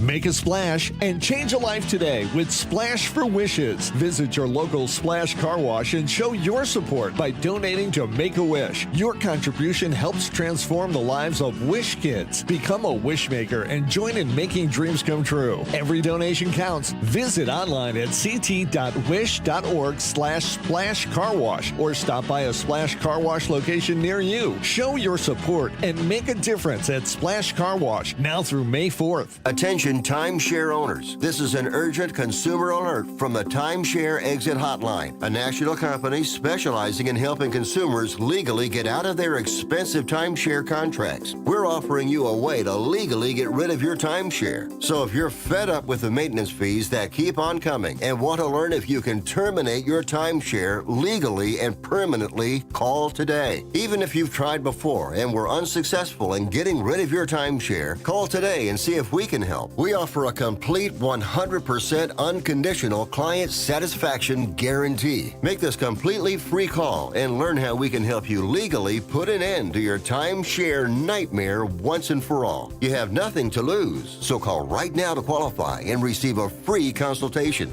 Call 800-838-8614. 800-838-8614. That's 800-838-8614. Paid for by Airtime Media. Columbia Dental invites you to come to their Norwalk office for your entire family's dental health. It is their mission to provide you with comprehensive dental care you and your family deserve. Visit Columbia Dental in Norwalk, located at 91 East Avenue, open 5 days a week, or visit their Manchester location at 483 Middle Turnpike West, open 7 days a week. Columbia Dental, here for you and your family for regular checkups or emergency visits. ColumbiaDental.com. Hey, it's Melissa Sheketoff. If you need anything relating to the trees on your property, then look no further than my friends at K&J Tree Service. For a limited time, they are offering 0% financing options off of all of their services. There are no hidden fees, and they have flexible payment plans as well to make your dream yard a reality. So what are you waiting for? Go to kjtreeservice.com. You can book your free assessment today. That's kjtreeservice.com, or you could text them for that free assessment. 203-248-TREE. This is WICC 695.9, the voice of Connecticut. It is likely not going to be the summer travel season that many tourism officials hope for. The number of visitors to Las Vegas, for instance, dropped last month, and analysts say small businesses in the city are suffering from U.S. tariffs. CBS News correspondent Allison Keyes reports. The Las Vegas Convention and Visitors Authority report finds that visitation to Las Vegas dropped by 7.8% last month, and hotel occupancy was down 2.4% for the month. CEO Steve Hill says, we're seeing some level of decreased visitation from Canada and internationally. A recent Bloomberg report indicated that a decline in international travel could cost the U.S. economy about $90 billion. Allison Keyes, CBS News. Roe Messner, the husband of Tammy Faye Baker, has died at the age of 89. He claimed to have been behind the building of more than 1,800 churches. He also served 2 years in prison for hiding assets during bankruptcy proceedings. I'm Cammie McCormick, CBS News. WICC 695.9, Voice of Connecticut Local News Update. Governor Ned Lamont was joined by other state Democratic leaders yesterday at a news conference to discuss President Donald Trump's first 100 days in office. The governor was particularly incensed over the administration's stance on immigrants. I don't go out of my way picking a fight, but I think they're coming to Connecticut trying to pick a fight. Yeah. And they're lying. They pretend every single immigrant is somehow a criminal. We go out there every day. We round up criminals. We make sure our streets are safe. They're not going after criminals. They're threatening our schools. They're threatening our hospitals. They're threatening our courthouses, going after people who just didn't happen to be born in this country. Now they're a 17-year-old senior at Middletown High School. Those are the people we're going to stand up and fight for and protect every day. However, State Republican Party Chairman Ben Proto spoke with WTNH-TV News 8 and praised the president for keeping his campaign promises. Promises made, promises kept. He's begun to remove very violent criminals from the street and send them back to their countries when they got here illegally. I think he's begun to reform the government. Middletown Mayor Ben Florsheim is confirming that ICE made an arrest yesterday outside the courthouse. He said several people emerged from a black SUV. Some were wearing clothing that read FBI. One wore a vest that just said police and had a black bandana that covered most of his face. The mayor said the person taken into custody was waiting to go into the building for a court appearance. State Appellate Court Judge Elliot Prescott will be Connecticut's next Inspector General. Prescott was appointed yesterday to the position, which leads the state office that investigates the use of deadly force by police. Prescott says he understands the intense scrutiny that his office faces and pledges to be fair and transparent. He will take over for current Inspector General Robert Devlin when he retires on July 1st. A Danbury man accused of sexually assaulting a minor is sentenced to spend 5 years in prison. Fernando Doda was sentenced Monday in Danbury Superior Court after reaching a plea agreement with prosecutors. They say Doda molested a girl in 2018 and 2019 when she was 8 and 9 years old. Doda has been in custody since his arrest in November of 2023. That time will count towards his 5-year prison term. Almost 24 people are without a home following a 3-alarm fire in a multifamily house in Norwalk yesterday. Firefighters responded to the scene on Lexington Avenue around 2:40 p.m. There were no reported injuries, and the 22 displaced residents are getting help from the Red Cross. The cause of the fire is under investigation. A Yale University professor was arrested for demonstrating in the U.S. Capitol Rotunda. Professor, minister, and social justice advocate Reverend William Barber was one of 3 people arrested on Monday. They began praying out loud and were arrested after being warned multiple times by Capitol Police to stop. Demonstrating is not allowed in any form inside the U.S. Capitol building. CVS Health has announced the layoffs of 55 employees who report to Aetna's headquarters in Hartford. Most of the employees being laid off work remotely in other states, but report to Hartford. The job cuts are directly related to the closure of Aetna's Carefree health insurance plan. 2 of the impacted workers are listed as being Connecticut residents. The layoffs will take effect between late July and the end of the year. There is an elevated risk for brush fires today in Connecticut. It's due to very low relative humidity and northwest winds gusting 20 to 25 miles per hour. The public is advised to use extreme caution with any potential ignition sources outdoors. Forecasters warn that fires that break out have the potential to spread very quickly. Westport is reaching into its own ranks for the town's next police chief. First Selectwoman Jen Tooker has announced that Deputy Chief David Farrell has been appointed as chief. Farrell has been with the Westport Police for 24 years and will take over as chief in late May.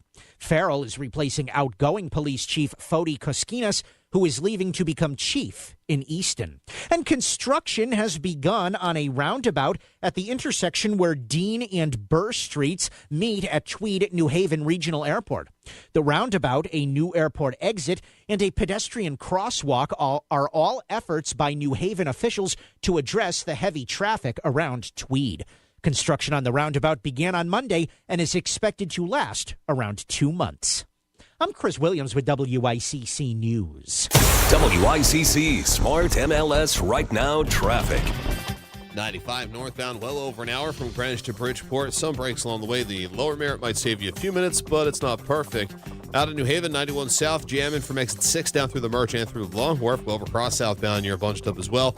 Exit 62 all the way down into the West Rock Tunnel. 84 eastbound, busy but moving through Danbury and Newtown. And in Meriden, 91 northbound, an accident at the Wilbur Cross Merge has things backed up into Wallingford.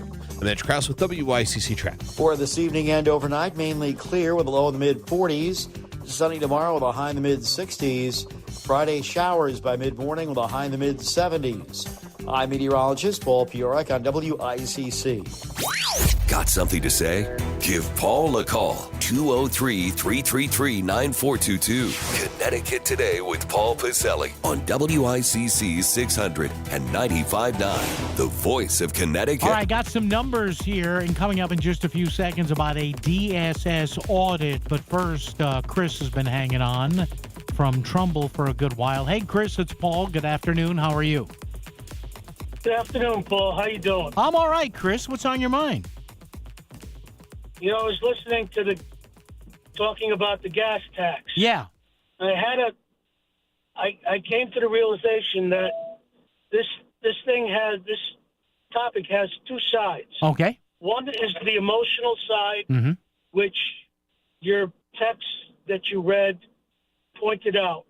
The other is the critical side. Yeah. If a person took the approximate money they spent in a year on gas, divided it by 25 cents, yeah, and then compared that to the mileage they did times 1 penny or 2 pennies, yeah, and then figured out which one came out better, I think people would understand that doing away with the gas tax and having the road tax would benefit more people than not. Sure, Chris, because when you think about it, if you have, and I hate to use that, little old lady, little old guy. Now, wait a minute. Why should they pay the same gasoline tax when they drive? Now, I know they're using less gas, but when they're putting, like you say, statistically, less wear and tear on the road versus somebody like me who's driving between this and my side gigs 15, 16, 18,000 miles. And to your point, Chris, I don't know whether you heard me before, I did participate in kind of a study with this, and it turns out, I drive more. So I'd be paying, even if they got rid of the gasoline tax and hit me with a mileage tax, I would be paying another $5 or $6 a month because I drive a lot, you know? I drive 27,000 miles a year. Wow. I spent over $3,500 in gas last year. Mm. The math comes out almost even. Yeah. Where the road tax would equal what I pay in gasoline tax.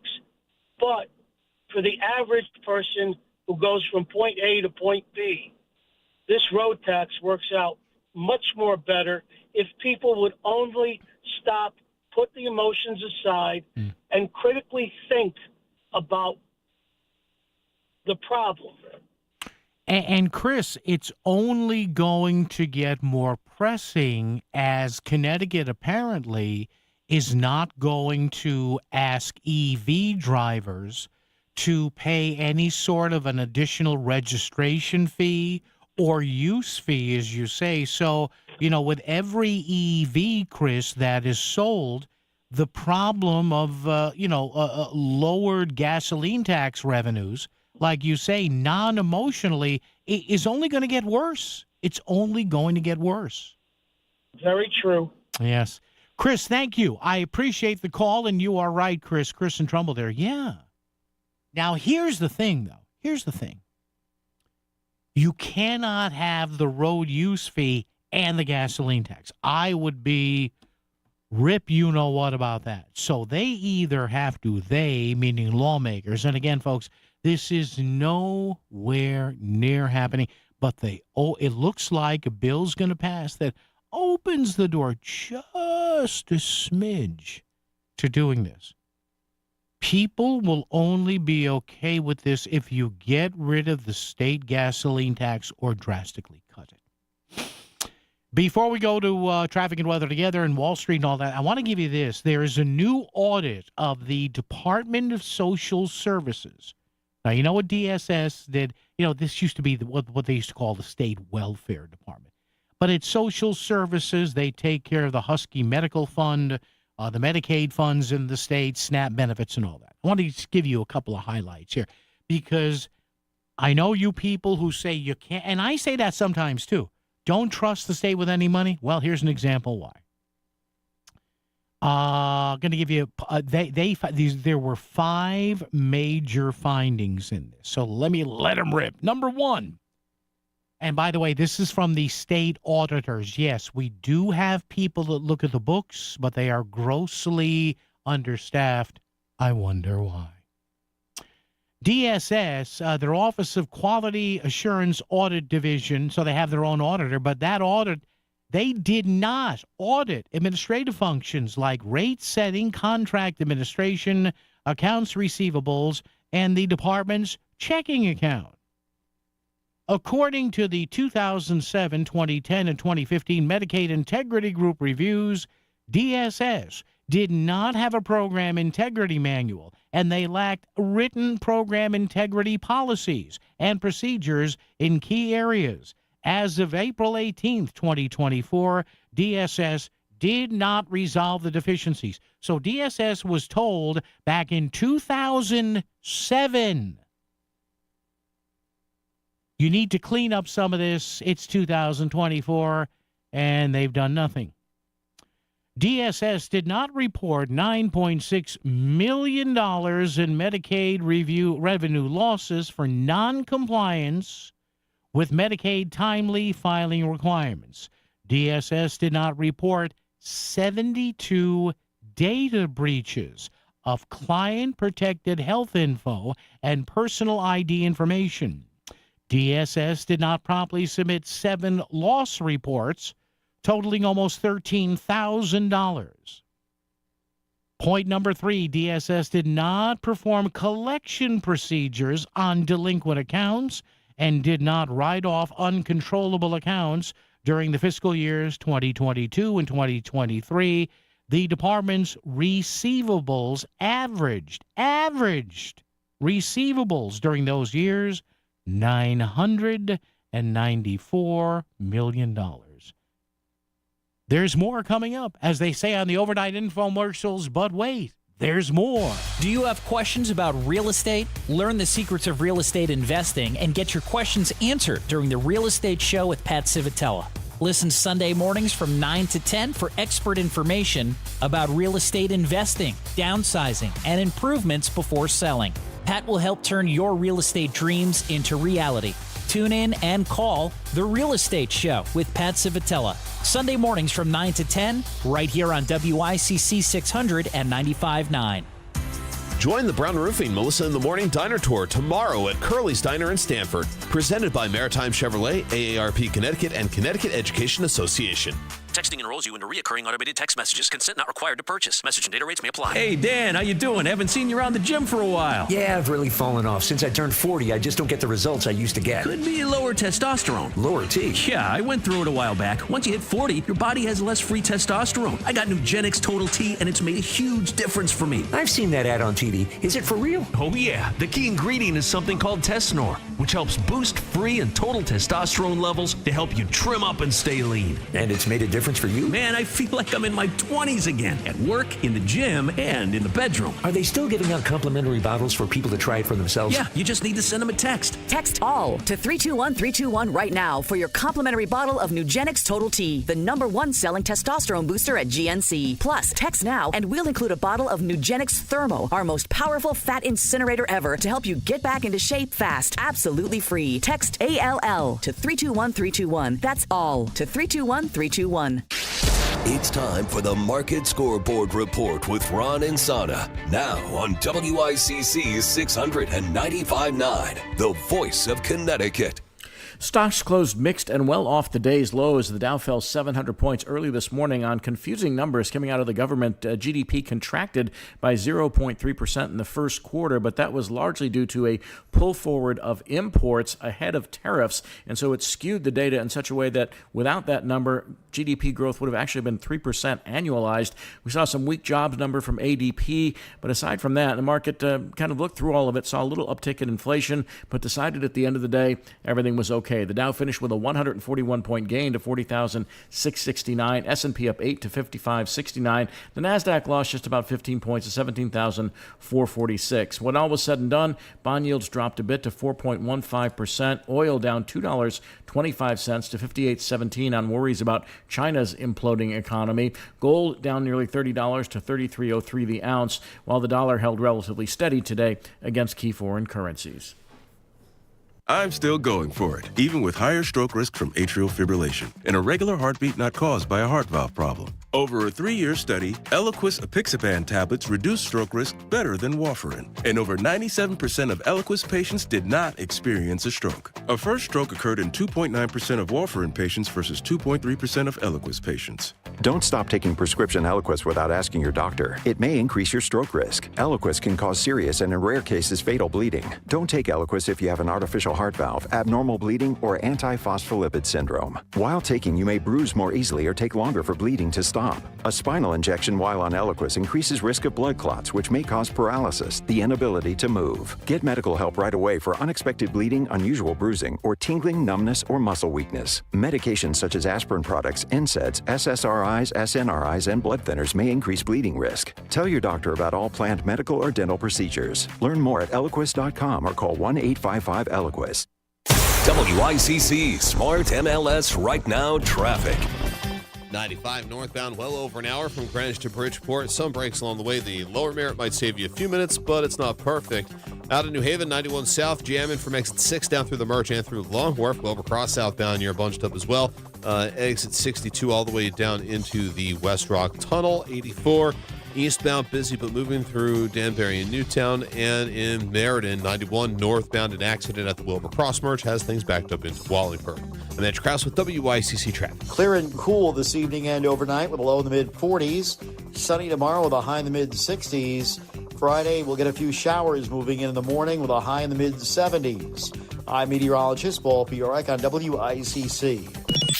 Our phone lines are always open. 203-333-9422. Connecticut Today with Paul Pizzelli on WICC 600 and 95.9, the voice of Connecticut. All right, we'll get back to this ugly and squishy DSS audit momentarily. Welcoming in, though, while we have time, our buddy Thane Rosenbaum, legal analyst extraordinaire at the CBS News, to talk about this case, man, the twists and turns in this one. Thane, good afternoon. How are you, sir? We talk of Mahmoud Khalil here. How are you? Hey, buddy. It's good hearing your voice always, and love your show, Paul. Thank you. Appreciate that. So we now have, dueling courts, Thane, saying dueling things about Mr. Khalil. What's the latest today, I see?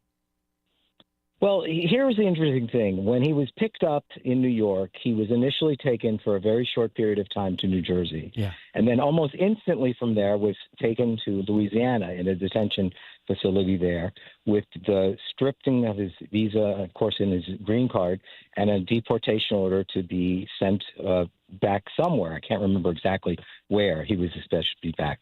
This was under Marco Rubio's statutory authority when you, under a provision that says if you're interfering with American foreign policy, you are immediately deportable and your legal status is eliminated. The little stopover in New Jersey, short though it may be, Paul, turned out to create a real wrinkle because a federal court in New Jersey, as you know, is a blue state. Yeah. And a federal judge is much more likely to slow this down and to say, whoa, where are we going with this? You can't just take him in the middle of the night and send him someplace. He'd require some due process. An immigration court, which is a court under the executive branch, not the judicial branch, in Louisiana, could care less about this guy. It would have taken them 6 seconds to say, get rid of him now. This would have been, again, immigration courts are under the executive branch. They're not Article 3 courts. So that's the concept, right, that you have a guy sitting in Louisiana who's ready to go, and no one's going to stop him because it's a red state and he's an immigration court. Now, all of a sudden, there's an order in New Jersey saying, wait a minute, I have jurisdiction over him because he spent 5 minutes in New Jersey before they sent him away. That's the interesting thing. That's what ultimately happened. A federal judge here in New Jersey said, look, he needs some due process. He's supposed to have some hearing. There has to be some evidentiary hearing that produces the proof of what he was engaged in. And the Secretary of State has an obligation to show me why he is, in fact, a threat to American foreign policy. Now, Rubio is saying, no, I don't have any obligation to talk to you at all. That's his position. He's going, this is my unilateral authority. I'm the Secretary of State, and you're not. And so how did you decide that you're conducting my foreign policy? I'm saying that anyone that was leading protests on behalf of Hamas in a university campus and who headed up a student organization that called for the dismantling of Western civilization, he is standing in the way of American foreign policy. Why? Israel is an ally. 2, we don't tolerate anti-Semitism. And 3, we still have a war on terror, and this guy seems to be supporting terror. That's Rubio's position. He is deportable under any number of different statutes, including the Patriotism Act, the Anti-Terrorism Act, and my own little pocket thing that I have here that says if I unilaterally decide he's a threat, he's out. So that's where we are. Now you have a federal judge who's exerting his authority, and he's saying, not only am I taking jurisdiction of it, but I'm ordering him released, sending him back to his wife and child. Wow. So I mean, Thane, I ask you this all the time, but is this another case of where the Supreme Court steps in and says, hey, wait a minute, or do they want nothing to do with this? Well, they're going to have to act. A lot of these cases are all really related, Paul, because they go to what President Trump is saying, can a single judge have this kind of power over the Article 2 powers of a president to conduct foreign policy and national security? Remember, after 9/11, Paul, as you know, if you invoke the words national security, a whole new package of laws enter into everyone's mind gets blown. The minute you say that, oh, my God, national security, then we tolerate some things that we would never otherwise tolerate. That's what Guantanamo Bay was. All of these issues debating about, torture, enhanced interrogation techniques, waterboarding, all of this came in the aftermath of the words national security, and terrorism. So Rubio's position is, unmovable.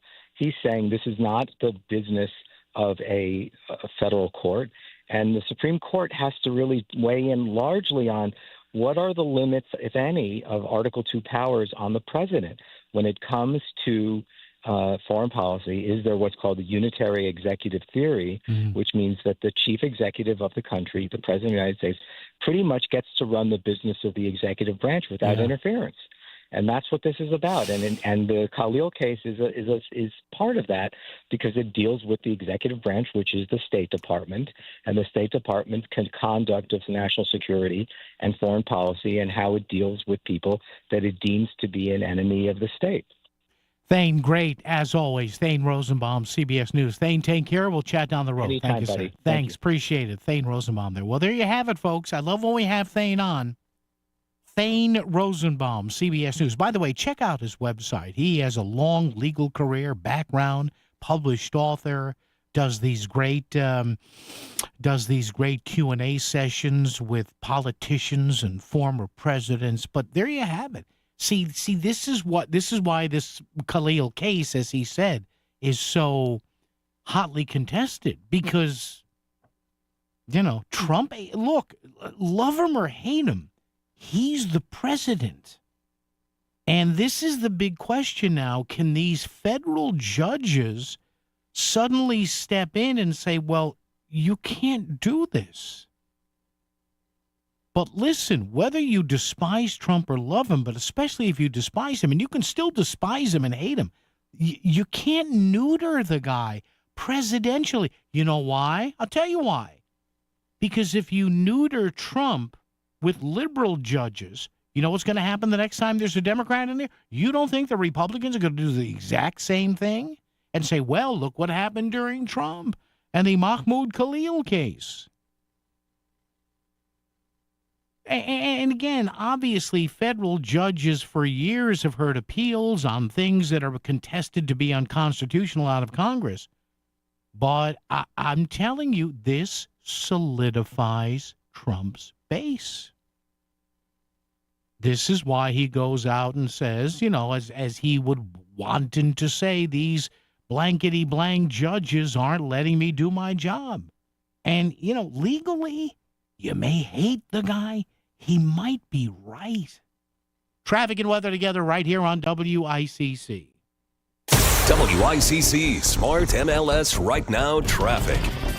95 northbound, well over an hour from Greenwich to Bridgeport. Some breaks along the way. The lower Merritt might save you a few minutes, but it's not perfect. Out of New Haven, 91 south, jamming from exit 6 down through the Merch and through Long Wharf. Go across southbound, you're bunched up as well. Exit 62 all the way down into the West Rock Tunnel. 84 eastbound, busy but moving through Danbury and Newtown. And in Meriden, 91 northbound, an accident at the Wilbur Cross Merch has things backed up into Wallingford. And that's Krause with WICC traffic. For this evening and overnight, mainly clear with a low in the mid-40s. Sunny tomorrow with a high in the mid-60s. Friday showers by mid-morning with a high in the mid-70s. I'm meteorologist Paul Fiorek on WICC. Our financial system is cracking under pressure. Your retirement is at risk. Take control now. Lear Capital is offering a free Sky High Silver Report and Precious Metals IRA guide at BetterNestEgg.com. Don't leave your future to chance. Go to BetterNestEgg.com. Back to the news and talk. Thanks to Smart MLS. Smart sellers ask, is my home on Smart MLS? The voice of Connecticut. WICC 695.9. It's Connecticut Today with Paul Piselli. And that little segment we did there with Thane Rosenbaum from CBS News, that will be in our podcast tonight. So if this case is causing any consternation, yes, amongst you and your friends, replay that and say, here's a noted legal analyst. Two things left before we go to news and traffic and weather together regarding this DSS audit. The Office of the State Auditor said a review of 15 sole source contracts totaling $99.7 million identified that DSS extended 5 of the contracts beyond the limit of 8 years, ranging from 11 to 16 years. So DSS is extending contracts that they're not supposed to extend. DSS submitted reports and federal expenditure information that contains 17 inaccuracies. You know what those 17 inaccuracies cost? $68 million and $45 million in understatements. Moreover, the department did not verify the accuracy and completeness of boarding home receivables, client overpayment receivables, or delinquent receivables and collections. There you go. And you know why, kids? This is not in the report. This is me. They don't care. The state agencies don't care because they know that if they need more money, they can go to the citizens, a.k.a. the ATM. WICC Bridgeport, WFOX Southport, WEBE HD2 Westport, WPLR HD2 New Haven, locally owned by Connoisseur Media. This is CBS News on the Hour, sponsored by Progressive Insurance. I'm Cammie McCormick. The Supreme Court heard arguments today on whether to allow the nation's first publicly funded religious charter school in Oklahoma. Legal analyst Lori Levinson. The court was asking questions about to what extent states could support religious schools and whether that violates the First Amendment. And we know that the justices are split on the issue on faith-based schools. It is a major case involving the separation of church and state. The U.S. economy shrunk in its first quarter.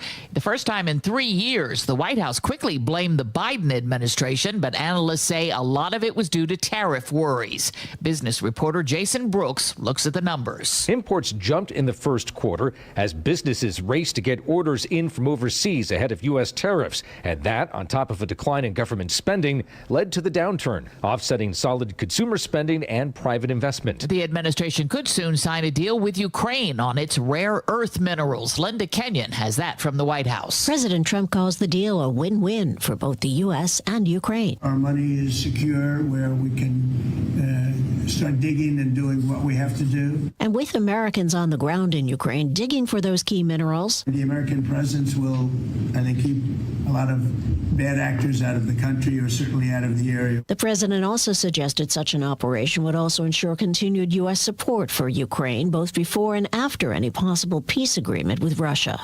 Linda Kenyon, CBS News, the White House. In Israel, they're battling a wildfire that has shut down the highway between Tel Aviv and Jerusalem just ahead of the country's Independence Day. Linda Gradstein has that. Israeli Prime Minister Benjamin Netanyahu warned that heavy winds could push the fire toward the outskirts of Jerusalem and even into the city itself. All outdoor celebrations in Jerusalem were canceled, and Israeli Air Force Super Hercules planes dropped over 25 loads of fire retardant on the fires. Alexander Ten reports there is some good news in the fight against diabetes. New data from the CDC published through the third quarter of last year now shows that diabetes deaths have fallen to some of the lowest levels on record in recent years. That's after a surge in diabetes deaths that peaked around 2021. The CDC says COVID-19 may be to blame for that increase, given the virus is more likely to cause death in people with diabetes and interruptions to routine medical care that also happened during the COVID pandemic. On Wall Street, after the influx of so many economic reports, the Dow finished the day 141 points higher. This is CBS News.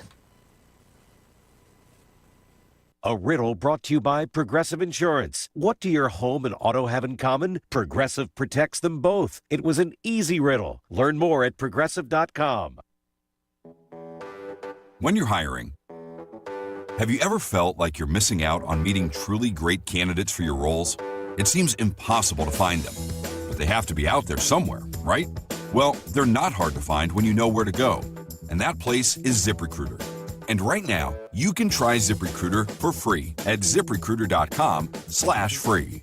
ZipRecruiter helps 10 million people with their job search every day. And because these people are actively looking for jobs just like yours, it's easy to find the right person right away.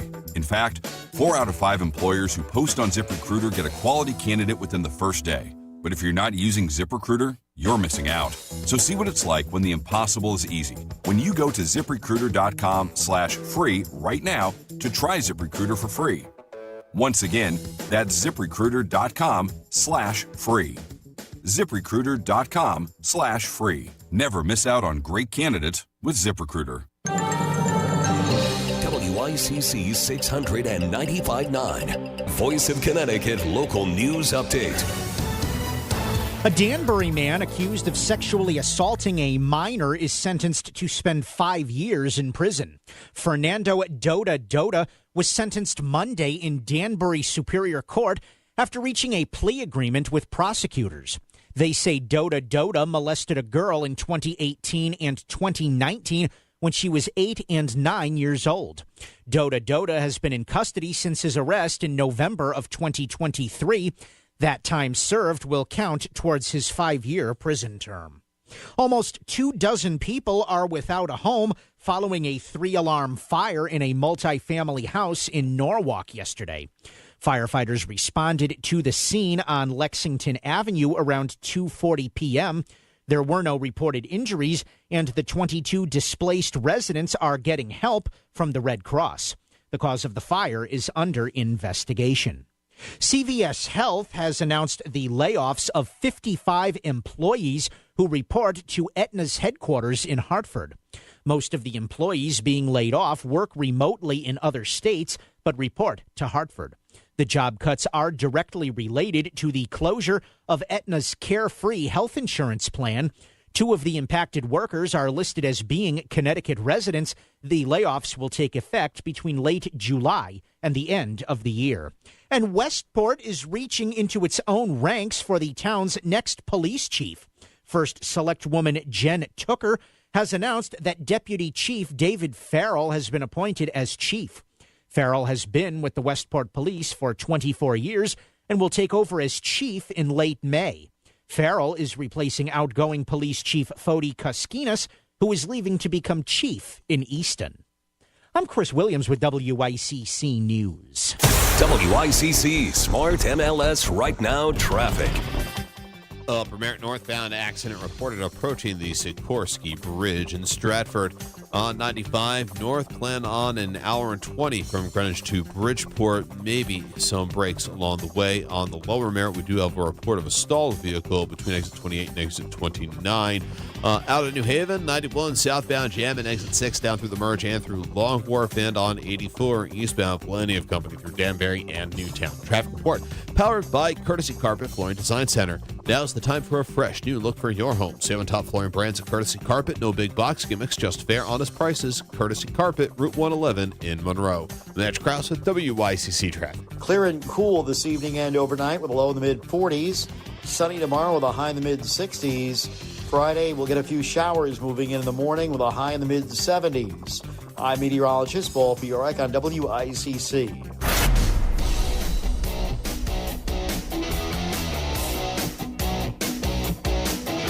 You're listening to Connecticut Today with Paul Piselli on WICC 695.9, the voice of Connecticut. If you're getting gas right now as we speak, be careful, don't spill any. Or if you just got gas or you're going to get gas in the next day or two, keep in mind, do this for me, that 25 cents of every gallon, everything you, well, what's gas about? $2.89 now, $2.99, $3, whatever. Doesn't matter what it is per se. But 25 cents out of every gallon purchased here in Connecticut, that is the state gasoline tax, okay? That gasoline tax is not being paid for by people who, own and operate EVs, electric vehicles. If you have friends or if you yourself use a hybrid where you're still using some gas, but you're using less gas overall, you're not paying what you used to. And okay, that's fine. That's saving you money. But here's the problem. That takes away money from the state's special transportation fund. Where am I going here? Well, there's a bill being bandied about in Hartford on a completely different subject. But I scrolled down in a summary of that bill last night, and it's a bill that has to do with the sales tax on rentals and all this and that stuff. And I find this. The bill contains a section repealing a prohibition on the DOT using state money to study mileage-based user fees, also known as VMTs, Vehicle miles travel taxes. Folks, it's coming. I'm telling you, it's not going to be this year or next year or the year after or probably the year after that, because the studies would still have to happen. But trust me, I found this in that bill, so the door is a little bit, it's ajar. The door is slightly ajar here into instituting a road usage tax. That's right. Penny a mile you drive, penny and a half, 2 cents a mile. And that's actually not a bad idea. I went through a test program. If, and there's a big if here, you got to get rid of the state gasoline tax. So would you be in favor of that? 203-333-9422.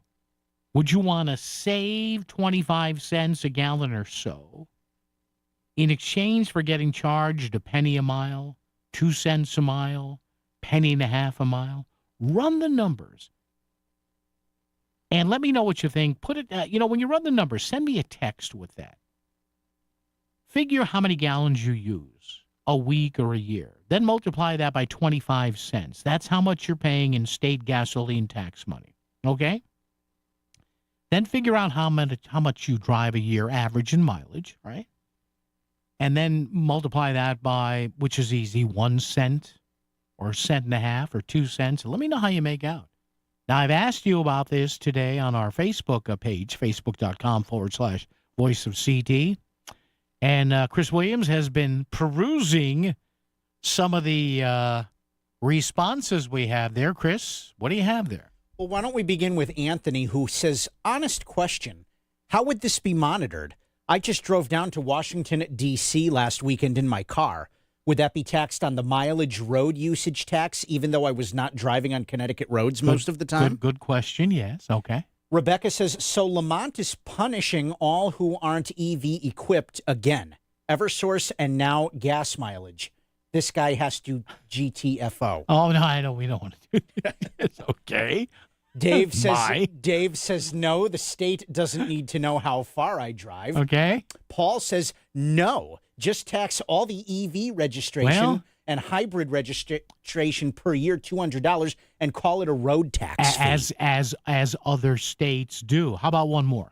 Trucks already pay 17 cents per mile, and nothing is being done for road conditions destroying our equipment, says Rebecca. And again, and thank you, Chris, appreciate that. Yeah, that's what you hear from truckers saying, hey, don't put us in this because we already pay.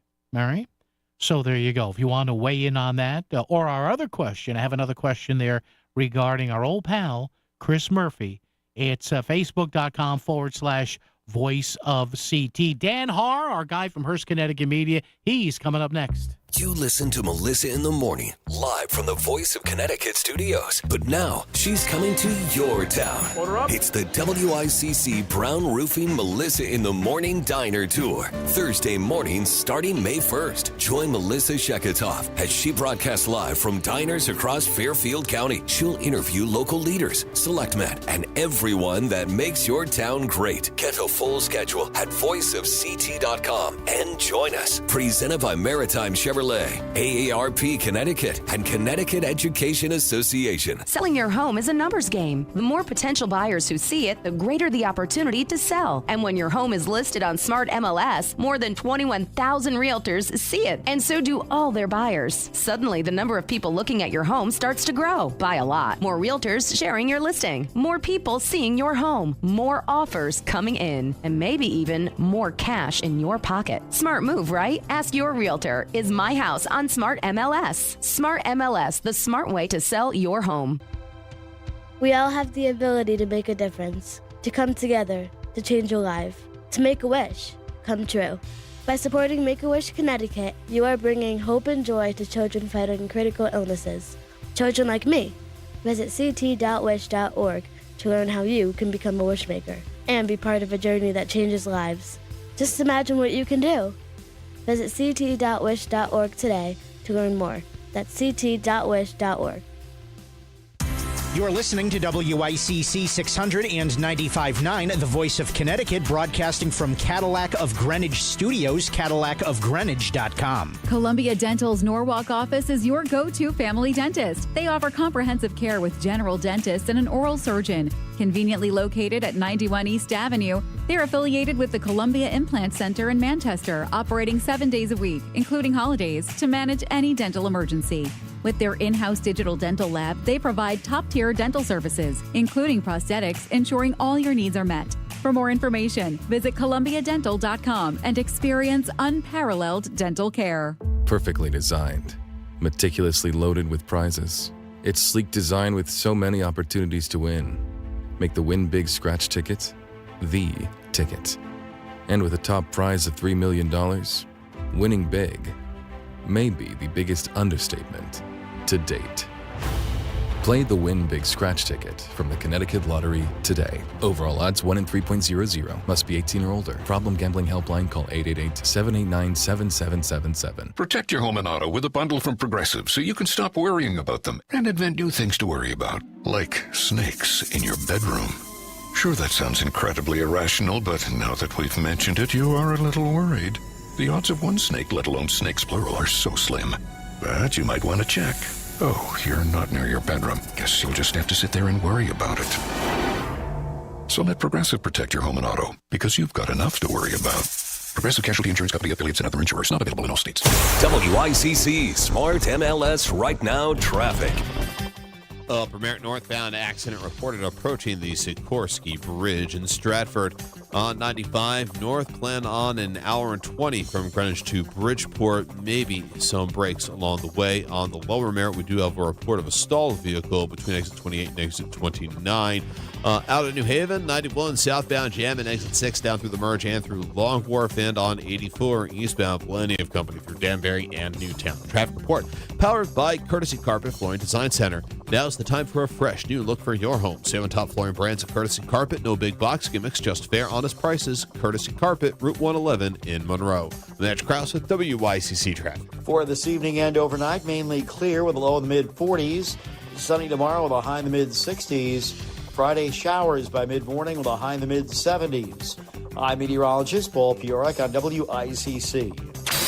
Never miss a moment when you listen through your Amazon Echo. It's Connecticut Today. It's Connecticut Today with Paul Pacelli on the voice of Connecticut, WICC 600 and 95.9. And we turn to this guy at this time, midweek Wednesday, every Wednesday afternoon at 5:15 to try and explain the stuff that I either don't understand or makes my head explode. Dan Haar, Hearst Connecticut Media senior editor and columnist. Mr. Haar, good afternoon, sir. How might you be today? Great. I'm doing great. We're richer today than we were yesterday, and unfortunately, we're looking at the future is not so bright. But boy, is the present good. Yeah. All right. So let's start from the before we get to the present. Let's start from the top here. You have been doing more writing on the first 100 days of number 47, Mr. Trump in the Oval Office. What do you have on that for us? Well, we've been out all week, last week, and this week. We're airing on Channel 3. I'm a TV reporter this week. Yeah. On WFSB Channel 3. We've had a segment every day at 5:30. I got a haircut on the air. Nice. Live, and talked to the barber about Trump politics. Mm-hmm. The observations that I am finding are that there are more Trump supporters in Connecticut out and around. Yeah. Obviously, the polls don't show as many because people are not necessarily out and around. But when you stop people in the street, you're finding more Trump supporters than you might think. Really? Yes, even in Hartford, and we had that during the election, as you recall. Yeah. And B, the Trump supporters that we do have in Connecticut tend to be equivocating. They will like this and they won't like that. My favorite one, which will be in a column upcoming, is this woman who started out. She was a retired lawyer in Manchester, and we interviewed her, and she started out by saying he's a pig. He's an absolute pig. Okay. Right? So we're thinking, you're settling in for another Democratic rant. Okay. And then she said, but he's doing a good job. What we're finding is that that's not atypical. That's what you find. And it's not necessarily that people don't like the same things. Maybe one person doesn't like Ukraine, another person doesn't like DOGE, another person doesn't like the El Salvador prison. Yeah. It's not necessarily the same things, but it's very hard to find somebody who absolutely loves everything that Trump is doing. Yeah, Dan, it's interesting, and that really reflects a lot of the calls I get here on the show daily, every afternoon here, Monday through Friday, like, all right, I wish you would be a little less on X, Y, but boy, do I love Z. Like X and Y, he's a little bit crazy, but boy, it seems like, Dan, you're right, he seems to check off at least one major box for everybody you talk to, you know? Right. Now, anti-Trump people, not so much. Yeah. It was equally hard to find somebody who was a Trump opponent who had anything good to say about him at all. Like, we asked every single person, is there anything good you like about him? Anything you like about him? And one person said, yeah, he can't be president forever. Another person said, yes, the court decisions reining him in. So there was one fellow that we talked to in Southington, and he was a fairly young black gay man. Okay. And he said, I didn't vote for him, but I don't feel oppressed the way I thought I would. Interesting. I love when people don't fall into, no matter on what side of the aisle, they don't fall into these pre-described notions.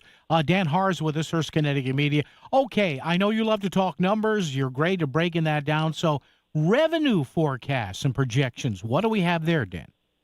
Weird stuff. The numbers just came out an hour and a half ago, a little before 4 o'clock. And for this current year, with only a couple of months left, as compared to the January forecast of state tax collections, we are up $552 million. Wow! Now that's not going to affect spending because it's too even the most liberals are not going to say, oh gee whiz, we have $500 million in our pockets, let's go spend it now, right? Because you only have 2 months in.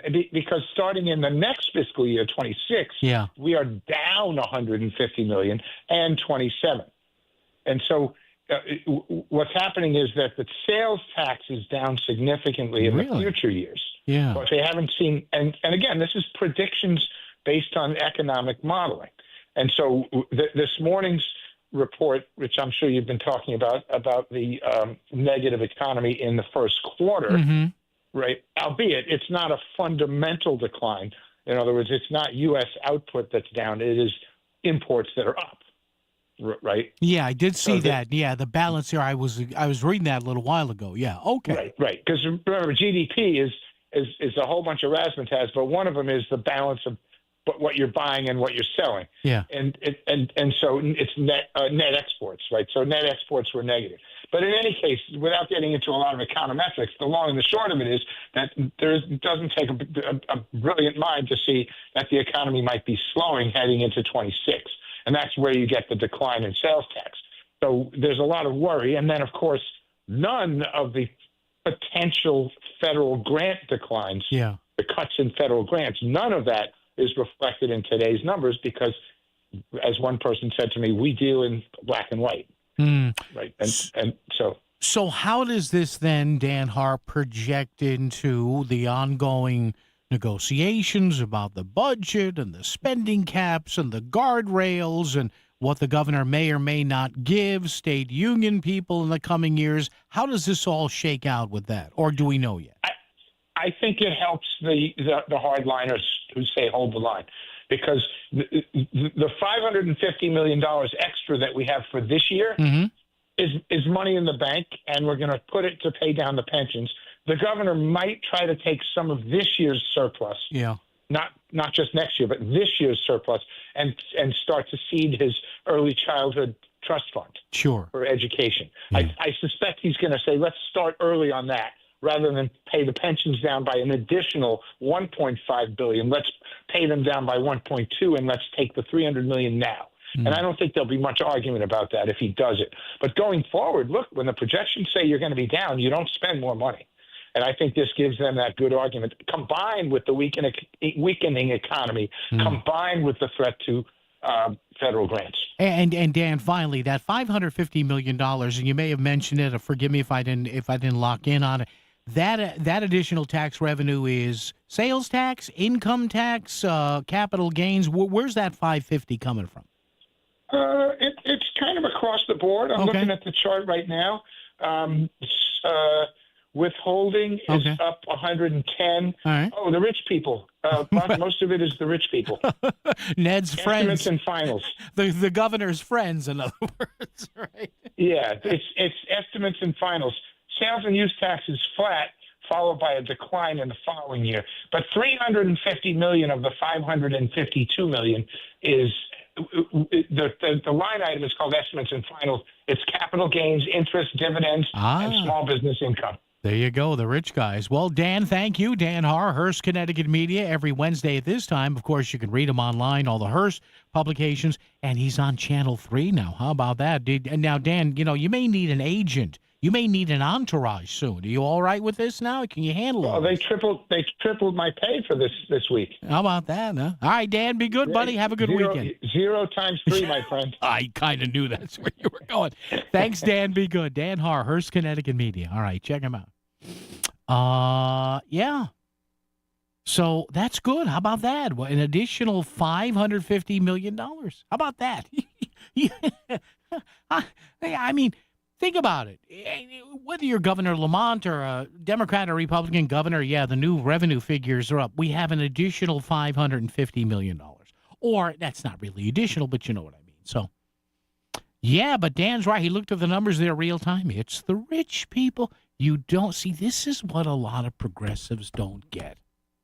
Stop nickel and diming upper income people because they pay a lot of taxes. You just saw that from the numbers Dan gave us. He covers this stuff like a blanket and says, yeah, it's the rich people. There you go, capital gains. But yet you get those progressives in Hartford. They just want to milk them more. And it comes to the point where and look, folks, I'm not rich by any stretch of the imagination. But it comes to the point where you keep going to a certain class of people and they just say, blanket, I'm out of here. Stop asking me for money. All right, traffic and weather together right here, right now. It's a Wednesday on WICC. WICC Smart MLS Right Now Traffic. Upper Merritt northbound accident reported approaching the Sikorsky Bridge in Stratford. On 95 north, plan on an hour and 20 from Greenwich to Bridgeport. Maybe some breaks along the way. On the lower Merritt, we do have a report of a stalled vehicle between exit 28 and exit 29. Out of New Haven, 91 southbound jam and exit 6 down through the merge and through Long Wharf, and on 84 eastbound, plenty of company through Danbury and Newtown. Traffic report powered by Courtesy Carpet Flooring Design Center. Now's the time for a fresh new look for your home. Save on top flooring brands of Courtesy Carpet. No big box gimmicks, just fair, honest prices. Courtesy Carpet, Route 111 in Monroe. Match Krause with WICC Traffic. Clear and cool this evening and overnight with a low in the mid-40s. Sunny tomorrow with a high in the mid-60s. Friday, we'll get a few showers moving in the morning with a high in the mid-70s. I'm meteorologist Paul Fiorek on WICC. Selling your home is a big decision. You deserve someone who truly listens and picks up the phone when you call. I'm Jonathan Carbeauty with Carbeauty Real Estate, and we make real estate simple. Whether you're ready to sell, just exploring your options, or even want a cash offer on your property, call me directly at 203-980-6886. No pressure, just real results. Sell your home smoothly when you call Carbeauty. Go to CarBeautyRealEstate.com. A satisfied employee is beneficial for employers. Stress, anxiety, burnout all lead to issues for employees, which affect employers. I'm Teresa Krisky, owner of Total Balance Life Choice. Our REAP programs educate employees on how to be the best version of themselves. REAP stands for Resilience, Empowerment, Authenticity, and Productivity. All are nurtured and cultivated in Total Balance Life Choice workshops. Provide the best for employees to get the best for your company. TotalBalanceLifeChoice.com. I'm still going for it, even with higher stroke risk from atrial fibrillation and a regular heartbeat not caused by a heart valve problem. Over a 3-year study, Eliquis apixaban tablets reduced stroke risk better than warfarin, and over 97% of Eliquis patients did not experience a stroke. A first stroke occurred in 2.9% of warfarin patients versus 2.3% of Eliquis patients. Don't stop taking prescription Eliquis without asking your doctor. It may increase your stroke risk. Eliquis can cause serious and in rare cases fatal bleeding. Don't take Eliquis if you have an artificial heart valve, abnormal bleeding, or antiphospholipid syndrome. While taking, you may bruise more easily or take longer for bleeding to stop. A spinal injection while on Eliquis increases risk of blood clots, which may cause paralysis, the inability to move. Get medical help right away for unexpected bleeding, unusual bruising, or tingling, numbness, or muscle weakness. Medications such as aspirin products, NSAIDs, SSRIs, SNRIs, and blood thinners may increase bleeding risk. Tell your doctor about all planned medical or dental procedures. Learn more at Eliquis.com or call 1-855-ELIQUIS. At Donors Choose, we want students and teachers to have the tools they need for a great education. And now, more than ever, they need your support. Learn more at donorschoose.org. Donors Choose. Support a classroom. Build a future. This is WICC 695.9, the voice of Connecticut. A bakery in the Northeast is making an unusual request, as CBS's Deborah Rodriguez reports. If you're picking up a cake at Century Bakery in Bridgeton, New Jersey, don't take your cues from Minnie Mouse. Now I'm ready. Skip your daily spritz of perfume or cologne. In a Facebook post, the owner explained several cashiers there suffer from asthma. And at this time of year, when pollen counts are high, it can make it difficult for them to breathe. The post says the lingering scent of strong fragrances can also trigger coughing and discomfort. But if you must, Century asks customers to use its drive-through to order instead. Deborah Rodriguez, CBS News. Barbra Streisand is preparing to release a new album. It features duets with Paul McCartney, Bob Dylan, James Taylor, Sting, Mariah Carey, and many more. The 11-track release will feature both covers and originals. I'm Cammie McCormick, CBS News. WICC 695.9, Voice of Connecticut Local News Update. A man has surrendered after a standoff with police in Milford that lasted for 36 hours. The situation began on Monday on Pullman Drive when the unidentified man allegedly made threats to police. Yesterday morning, Milford police asked residents to avoid the area in a post on X. The standoff dragged on for more than a day before the man surrendered peacefully yesterday. Police say firearms and a possible grenade were later found inside the home.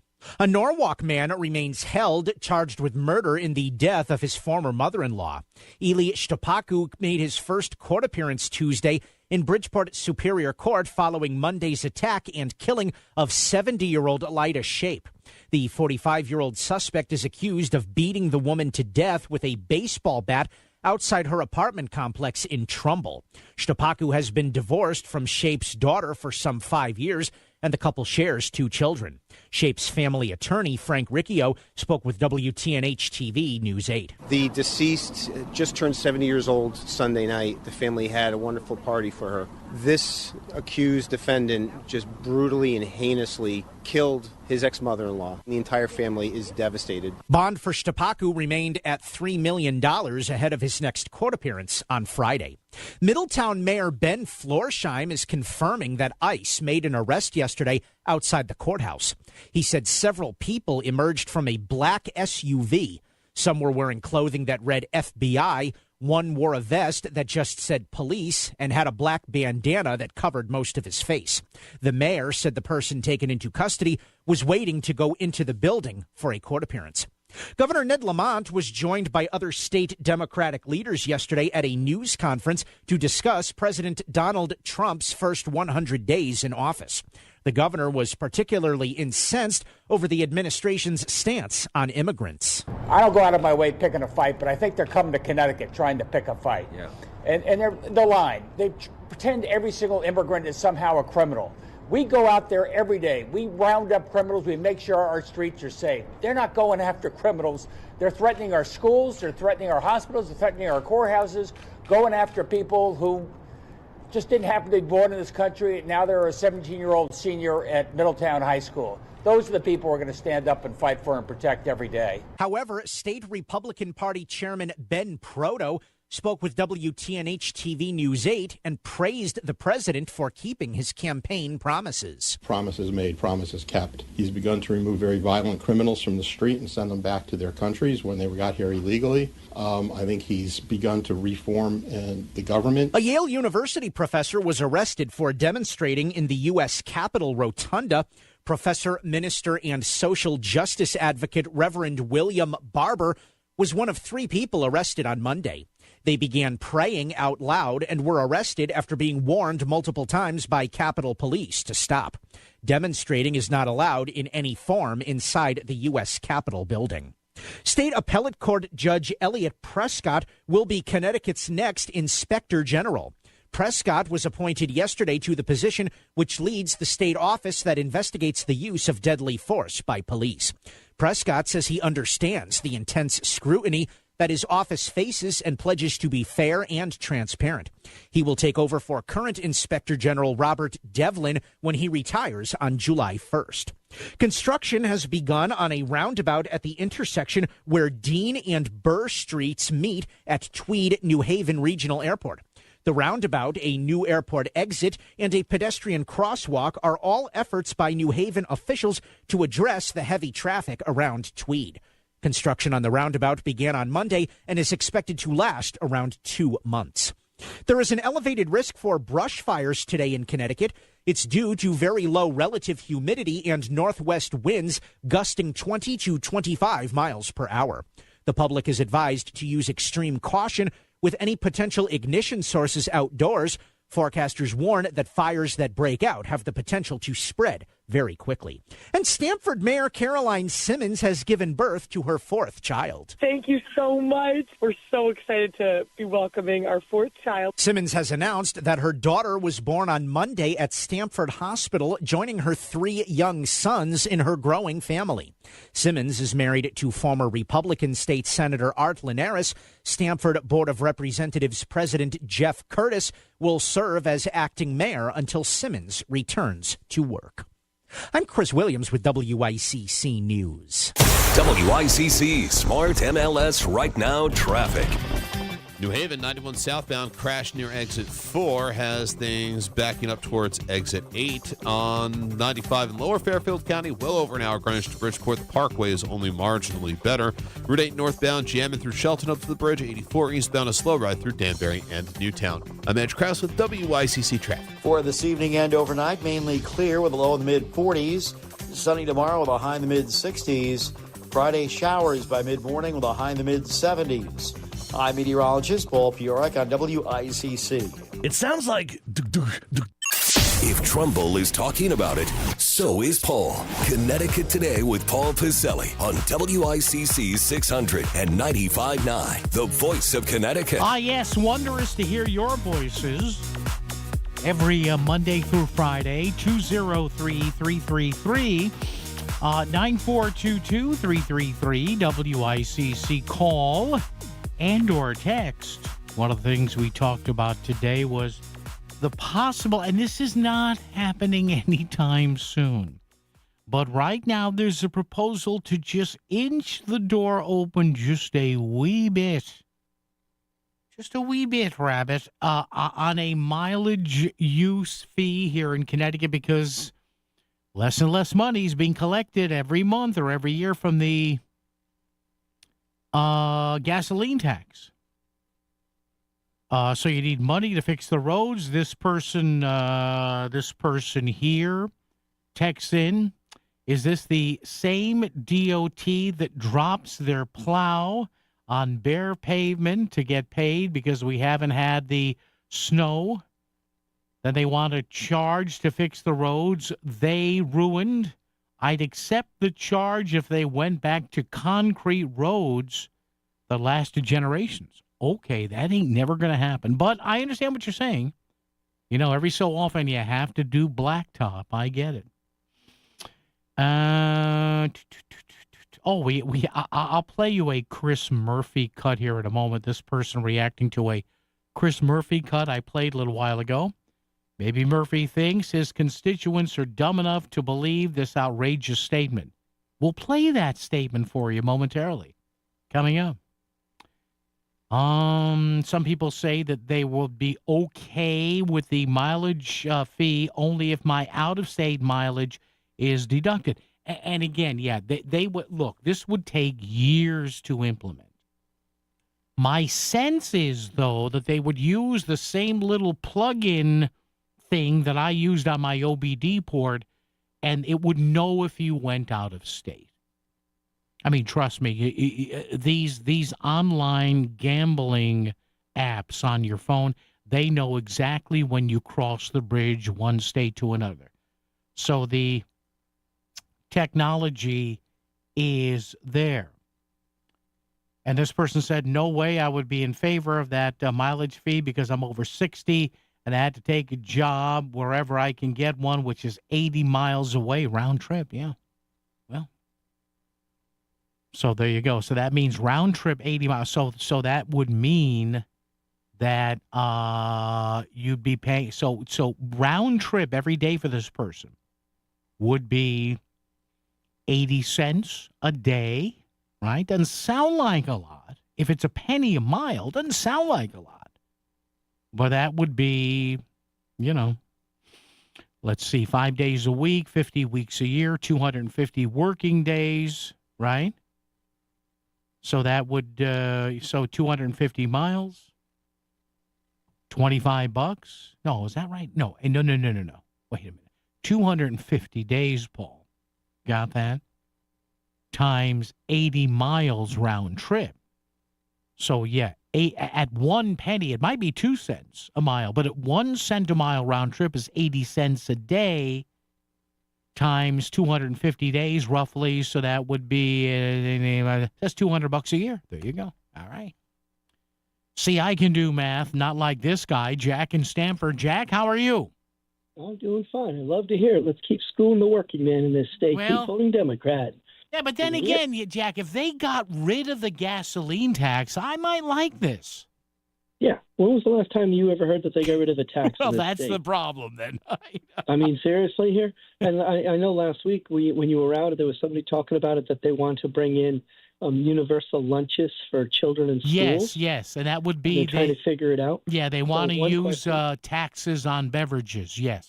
Yeah, that's right, the 2 cents or whatever. Yeah. So first off, would that help out with kids in a Catholic school? Near and dear to my heart. Yeah. And also, if only we had some form of revenue collection that was allocated for the school system. Like the income tax in 1973.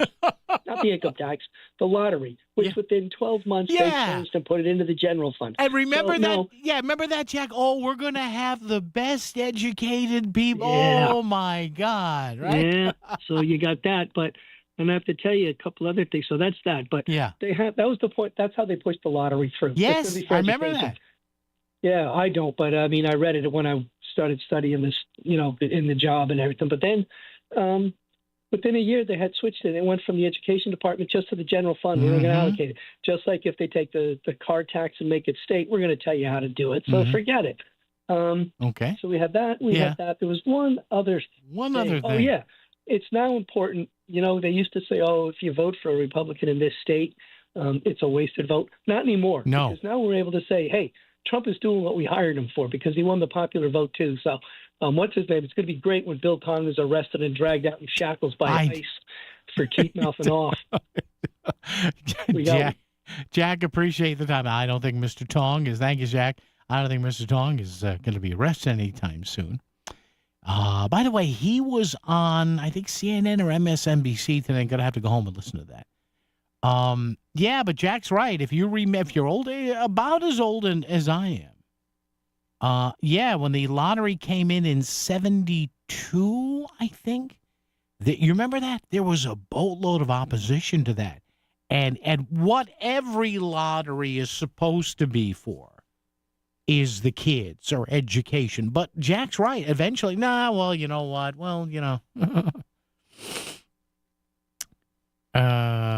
we'll put it over to the general fund. Hey, all these school systems like Bridgeport that are in the hole, I don't know, start another new dedicated lottery and say, hey, by statute, this money can only go to the schools. Yeah, exactly, that'll work.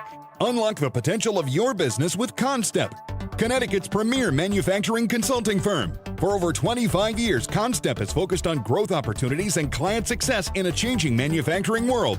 Their expert team of trusted advisors offers tailored solutions combining technical know-how with workforce strategies for transformative results. To help your manufacturing company reach its full potential, visit constep.org and schedule a free consultation. That's CONNSTEP.org. The Milford Children's Trout Derby at the Milford Duck Ponds this Saturday from 6 to 9:30 a.m. on both the upper and lower ponds. Enjoy a great day of fishing, open to all children 15 and under, no registration required, and free entry. Prizes for largest brook, brown, golden, and rainbow trouts. The Milford Striped Bass Club and the Devon Rotary invite you to the 57th Annual Children's Trout Derby this Saturday at the Milford Duck Ponds. Join the community. Search Children's Trout Derby Milford CT on Facebook.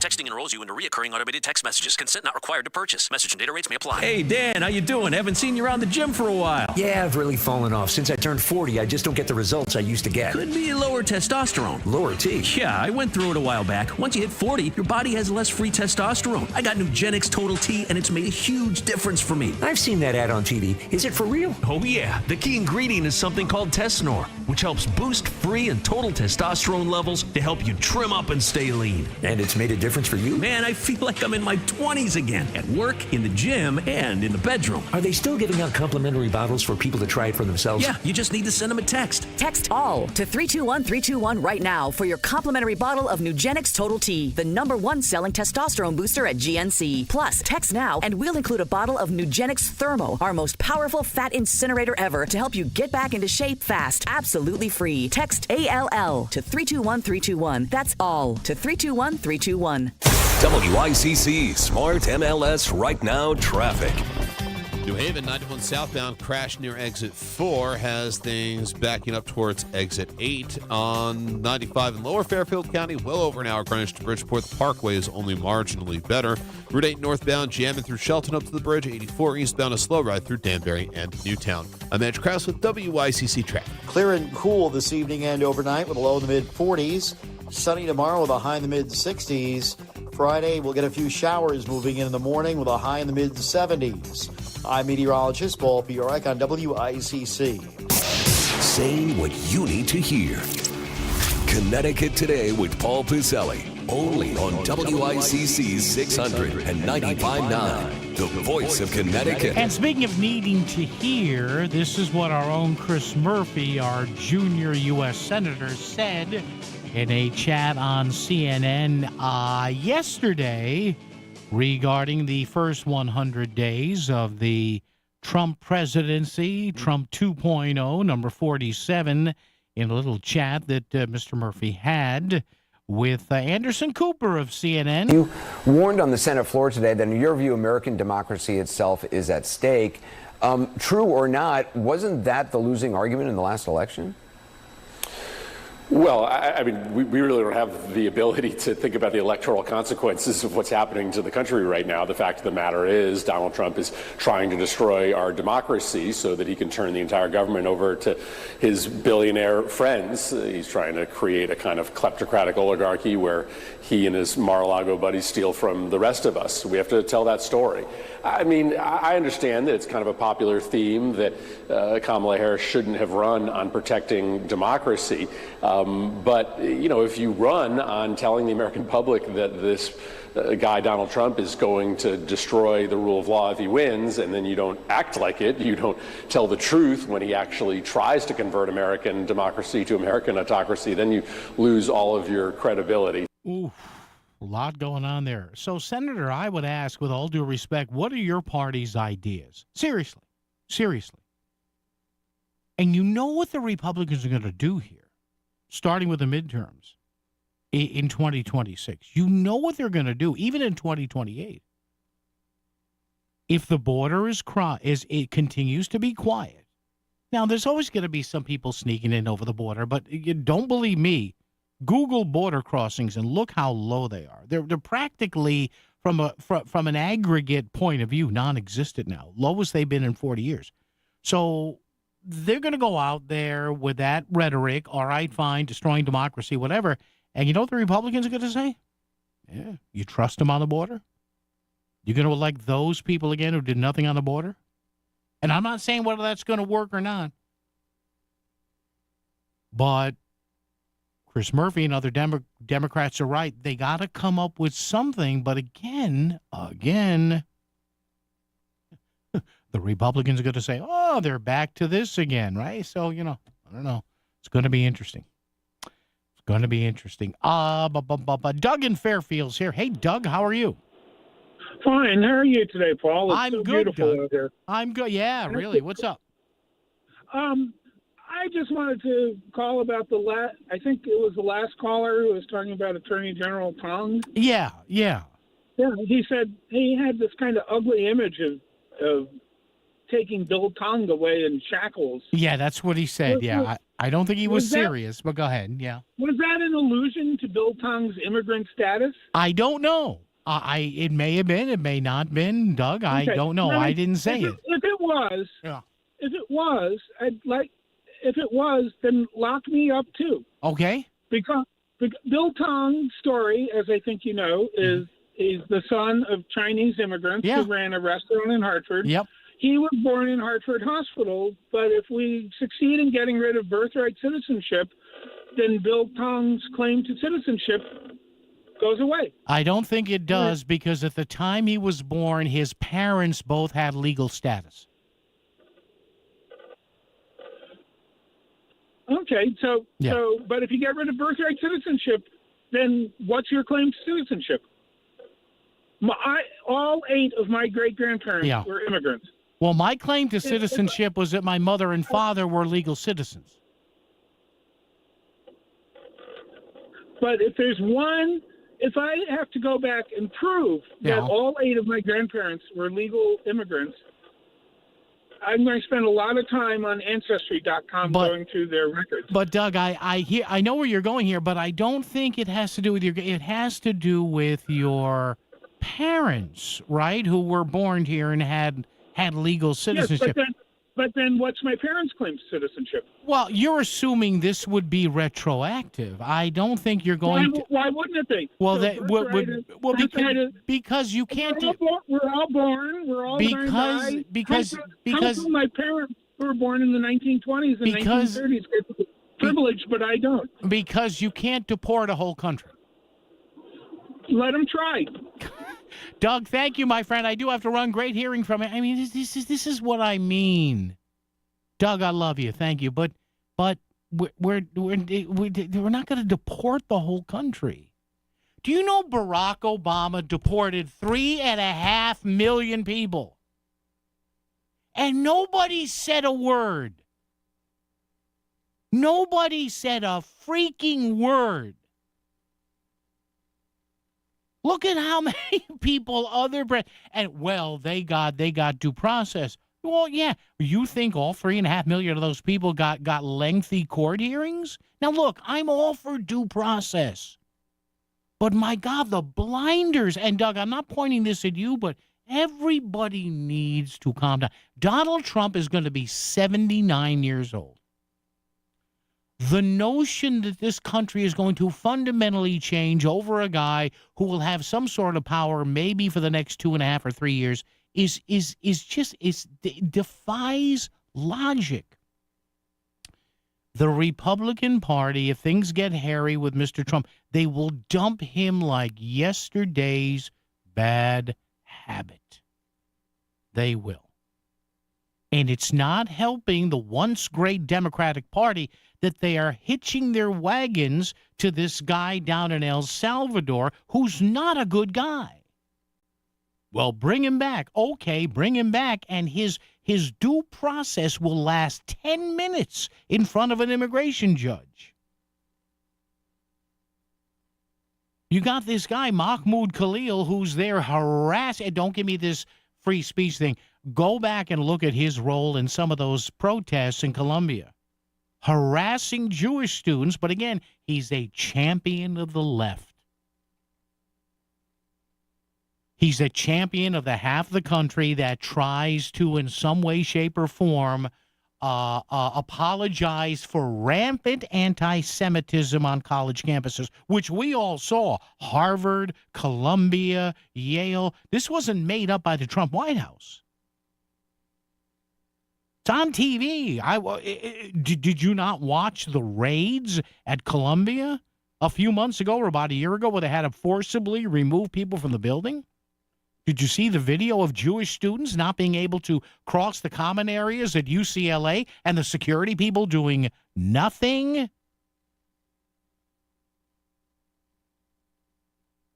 What did Joe Biden ever mumble about this? Did he ever say anything? And Trump is anti-Semitic. Oh, my God. Some of the idiocy you read in this is just mind-numbing. Mind-numbing. It is. Look, criticism is fine. Free speech is fine. But with a little proposal, and look, if Trump screws up anymore, you know me. I'm an equal opportunity offender on this show. But we have lost. We've lost. I've said this over and over again. We've lost pretty much all of our sense of proportionality here. Mind-numbing. Dave in Meriden wraps it up today. Dave, how are you? Good, Paul. Hey, I was just down in your neighborhood here picking up a roast beef grinder at that famous grinder shop near here. Oh, you're in Wally World there, yes. Don't mention my name to any of the cops because they'll say, where is he? You know? Yeah. Anyway, on Facebook here this afternoon, you asked a question about the tax for the how far I drive and whatever. Yeah. It's none of the state's bleeping business how far I drive. Well, I'd rather pay the gas tax and hold my nose, but they don't have to know where I go. Okay. No, and Dave, thank you for the call. Listen, that in and of itself is one argument against this mileage use tax, right? You know, I'm sure. Look, folks, if this happens, it'll be 8 to 10 years down the road if we do. But again, like I say, yes, so it's your fault. When I participated in this mileage use study, number one, did I do it for the good of the environment? No, I got a $100 gift card. Of course, really? You want to monitor my odometer for $100? Go right ahead. But that's just me. But yeah, they mailed me in an envelope something that plugged in to my OBD, my onboard diagnostics port, as they say. And, that's where you bring in the car into the garage. Hey, it's misfiring. All right, let me plug in here. We'll get all the numbers. We'll backtrack it and see how it comes out. And I got a printout once a month for 4 months saying, hey, here's your cost with the gas tax. Here's your cost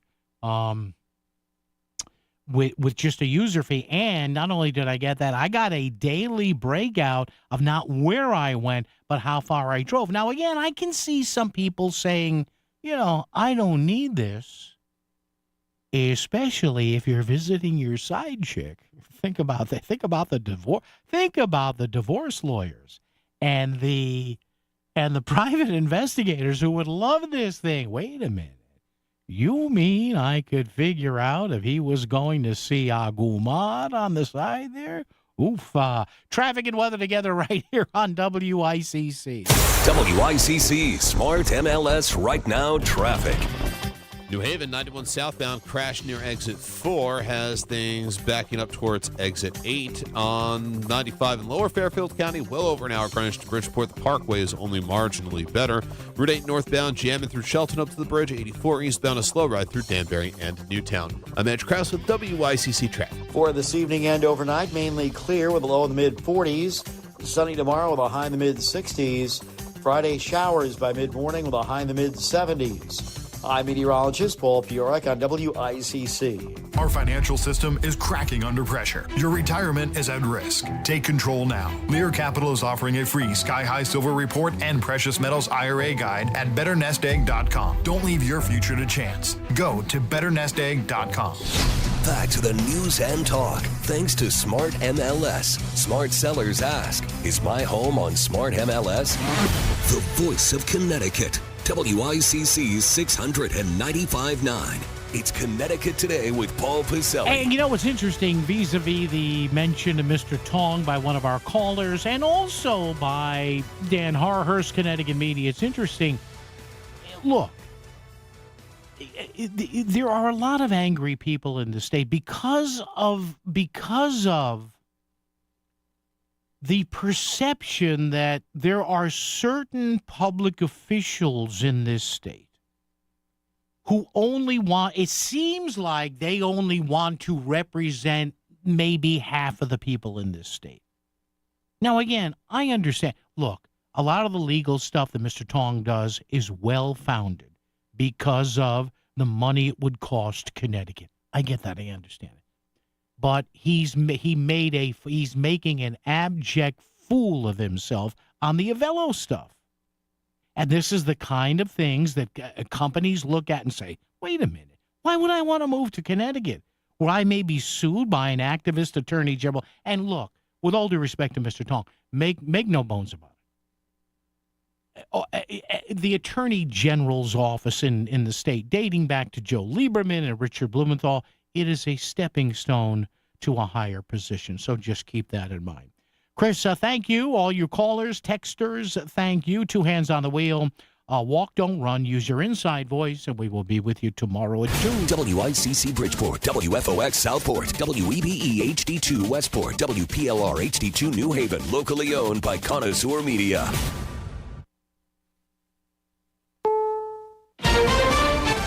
Is CBS News on the Hour, sponsored by Progressive Insurance. I'm Cammie McCormick. This just in. The Treasury Department says the administration has signed a deal with Ukraine, establishing an investment fund to help Ukraine recover from the war. A statement says it sends a signal to Russia that the U.S. is committed to Ukraine over the long term. It does not mention Ukraine's rare earth minerals.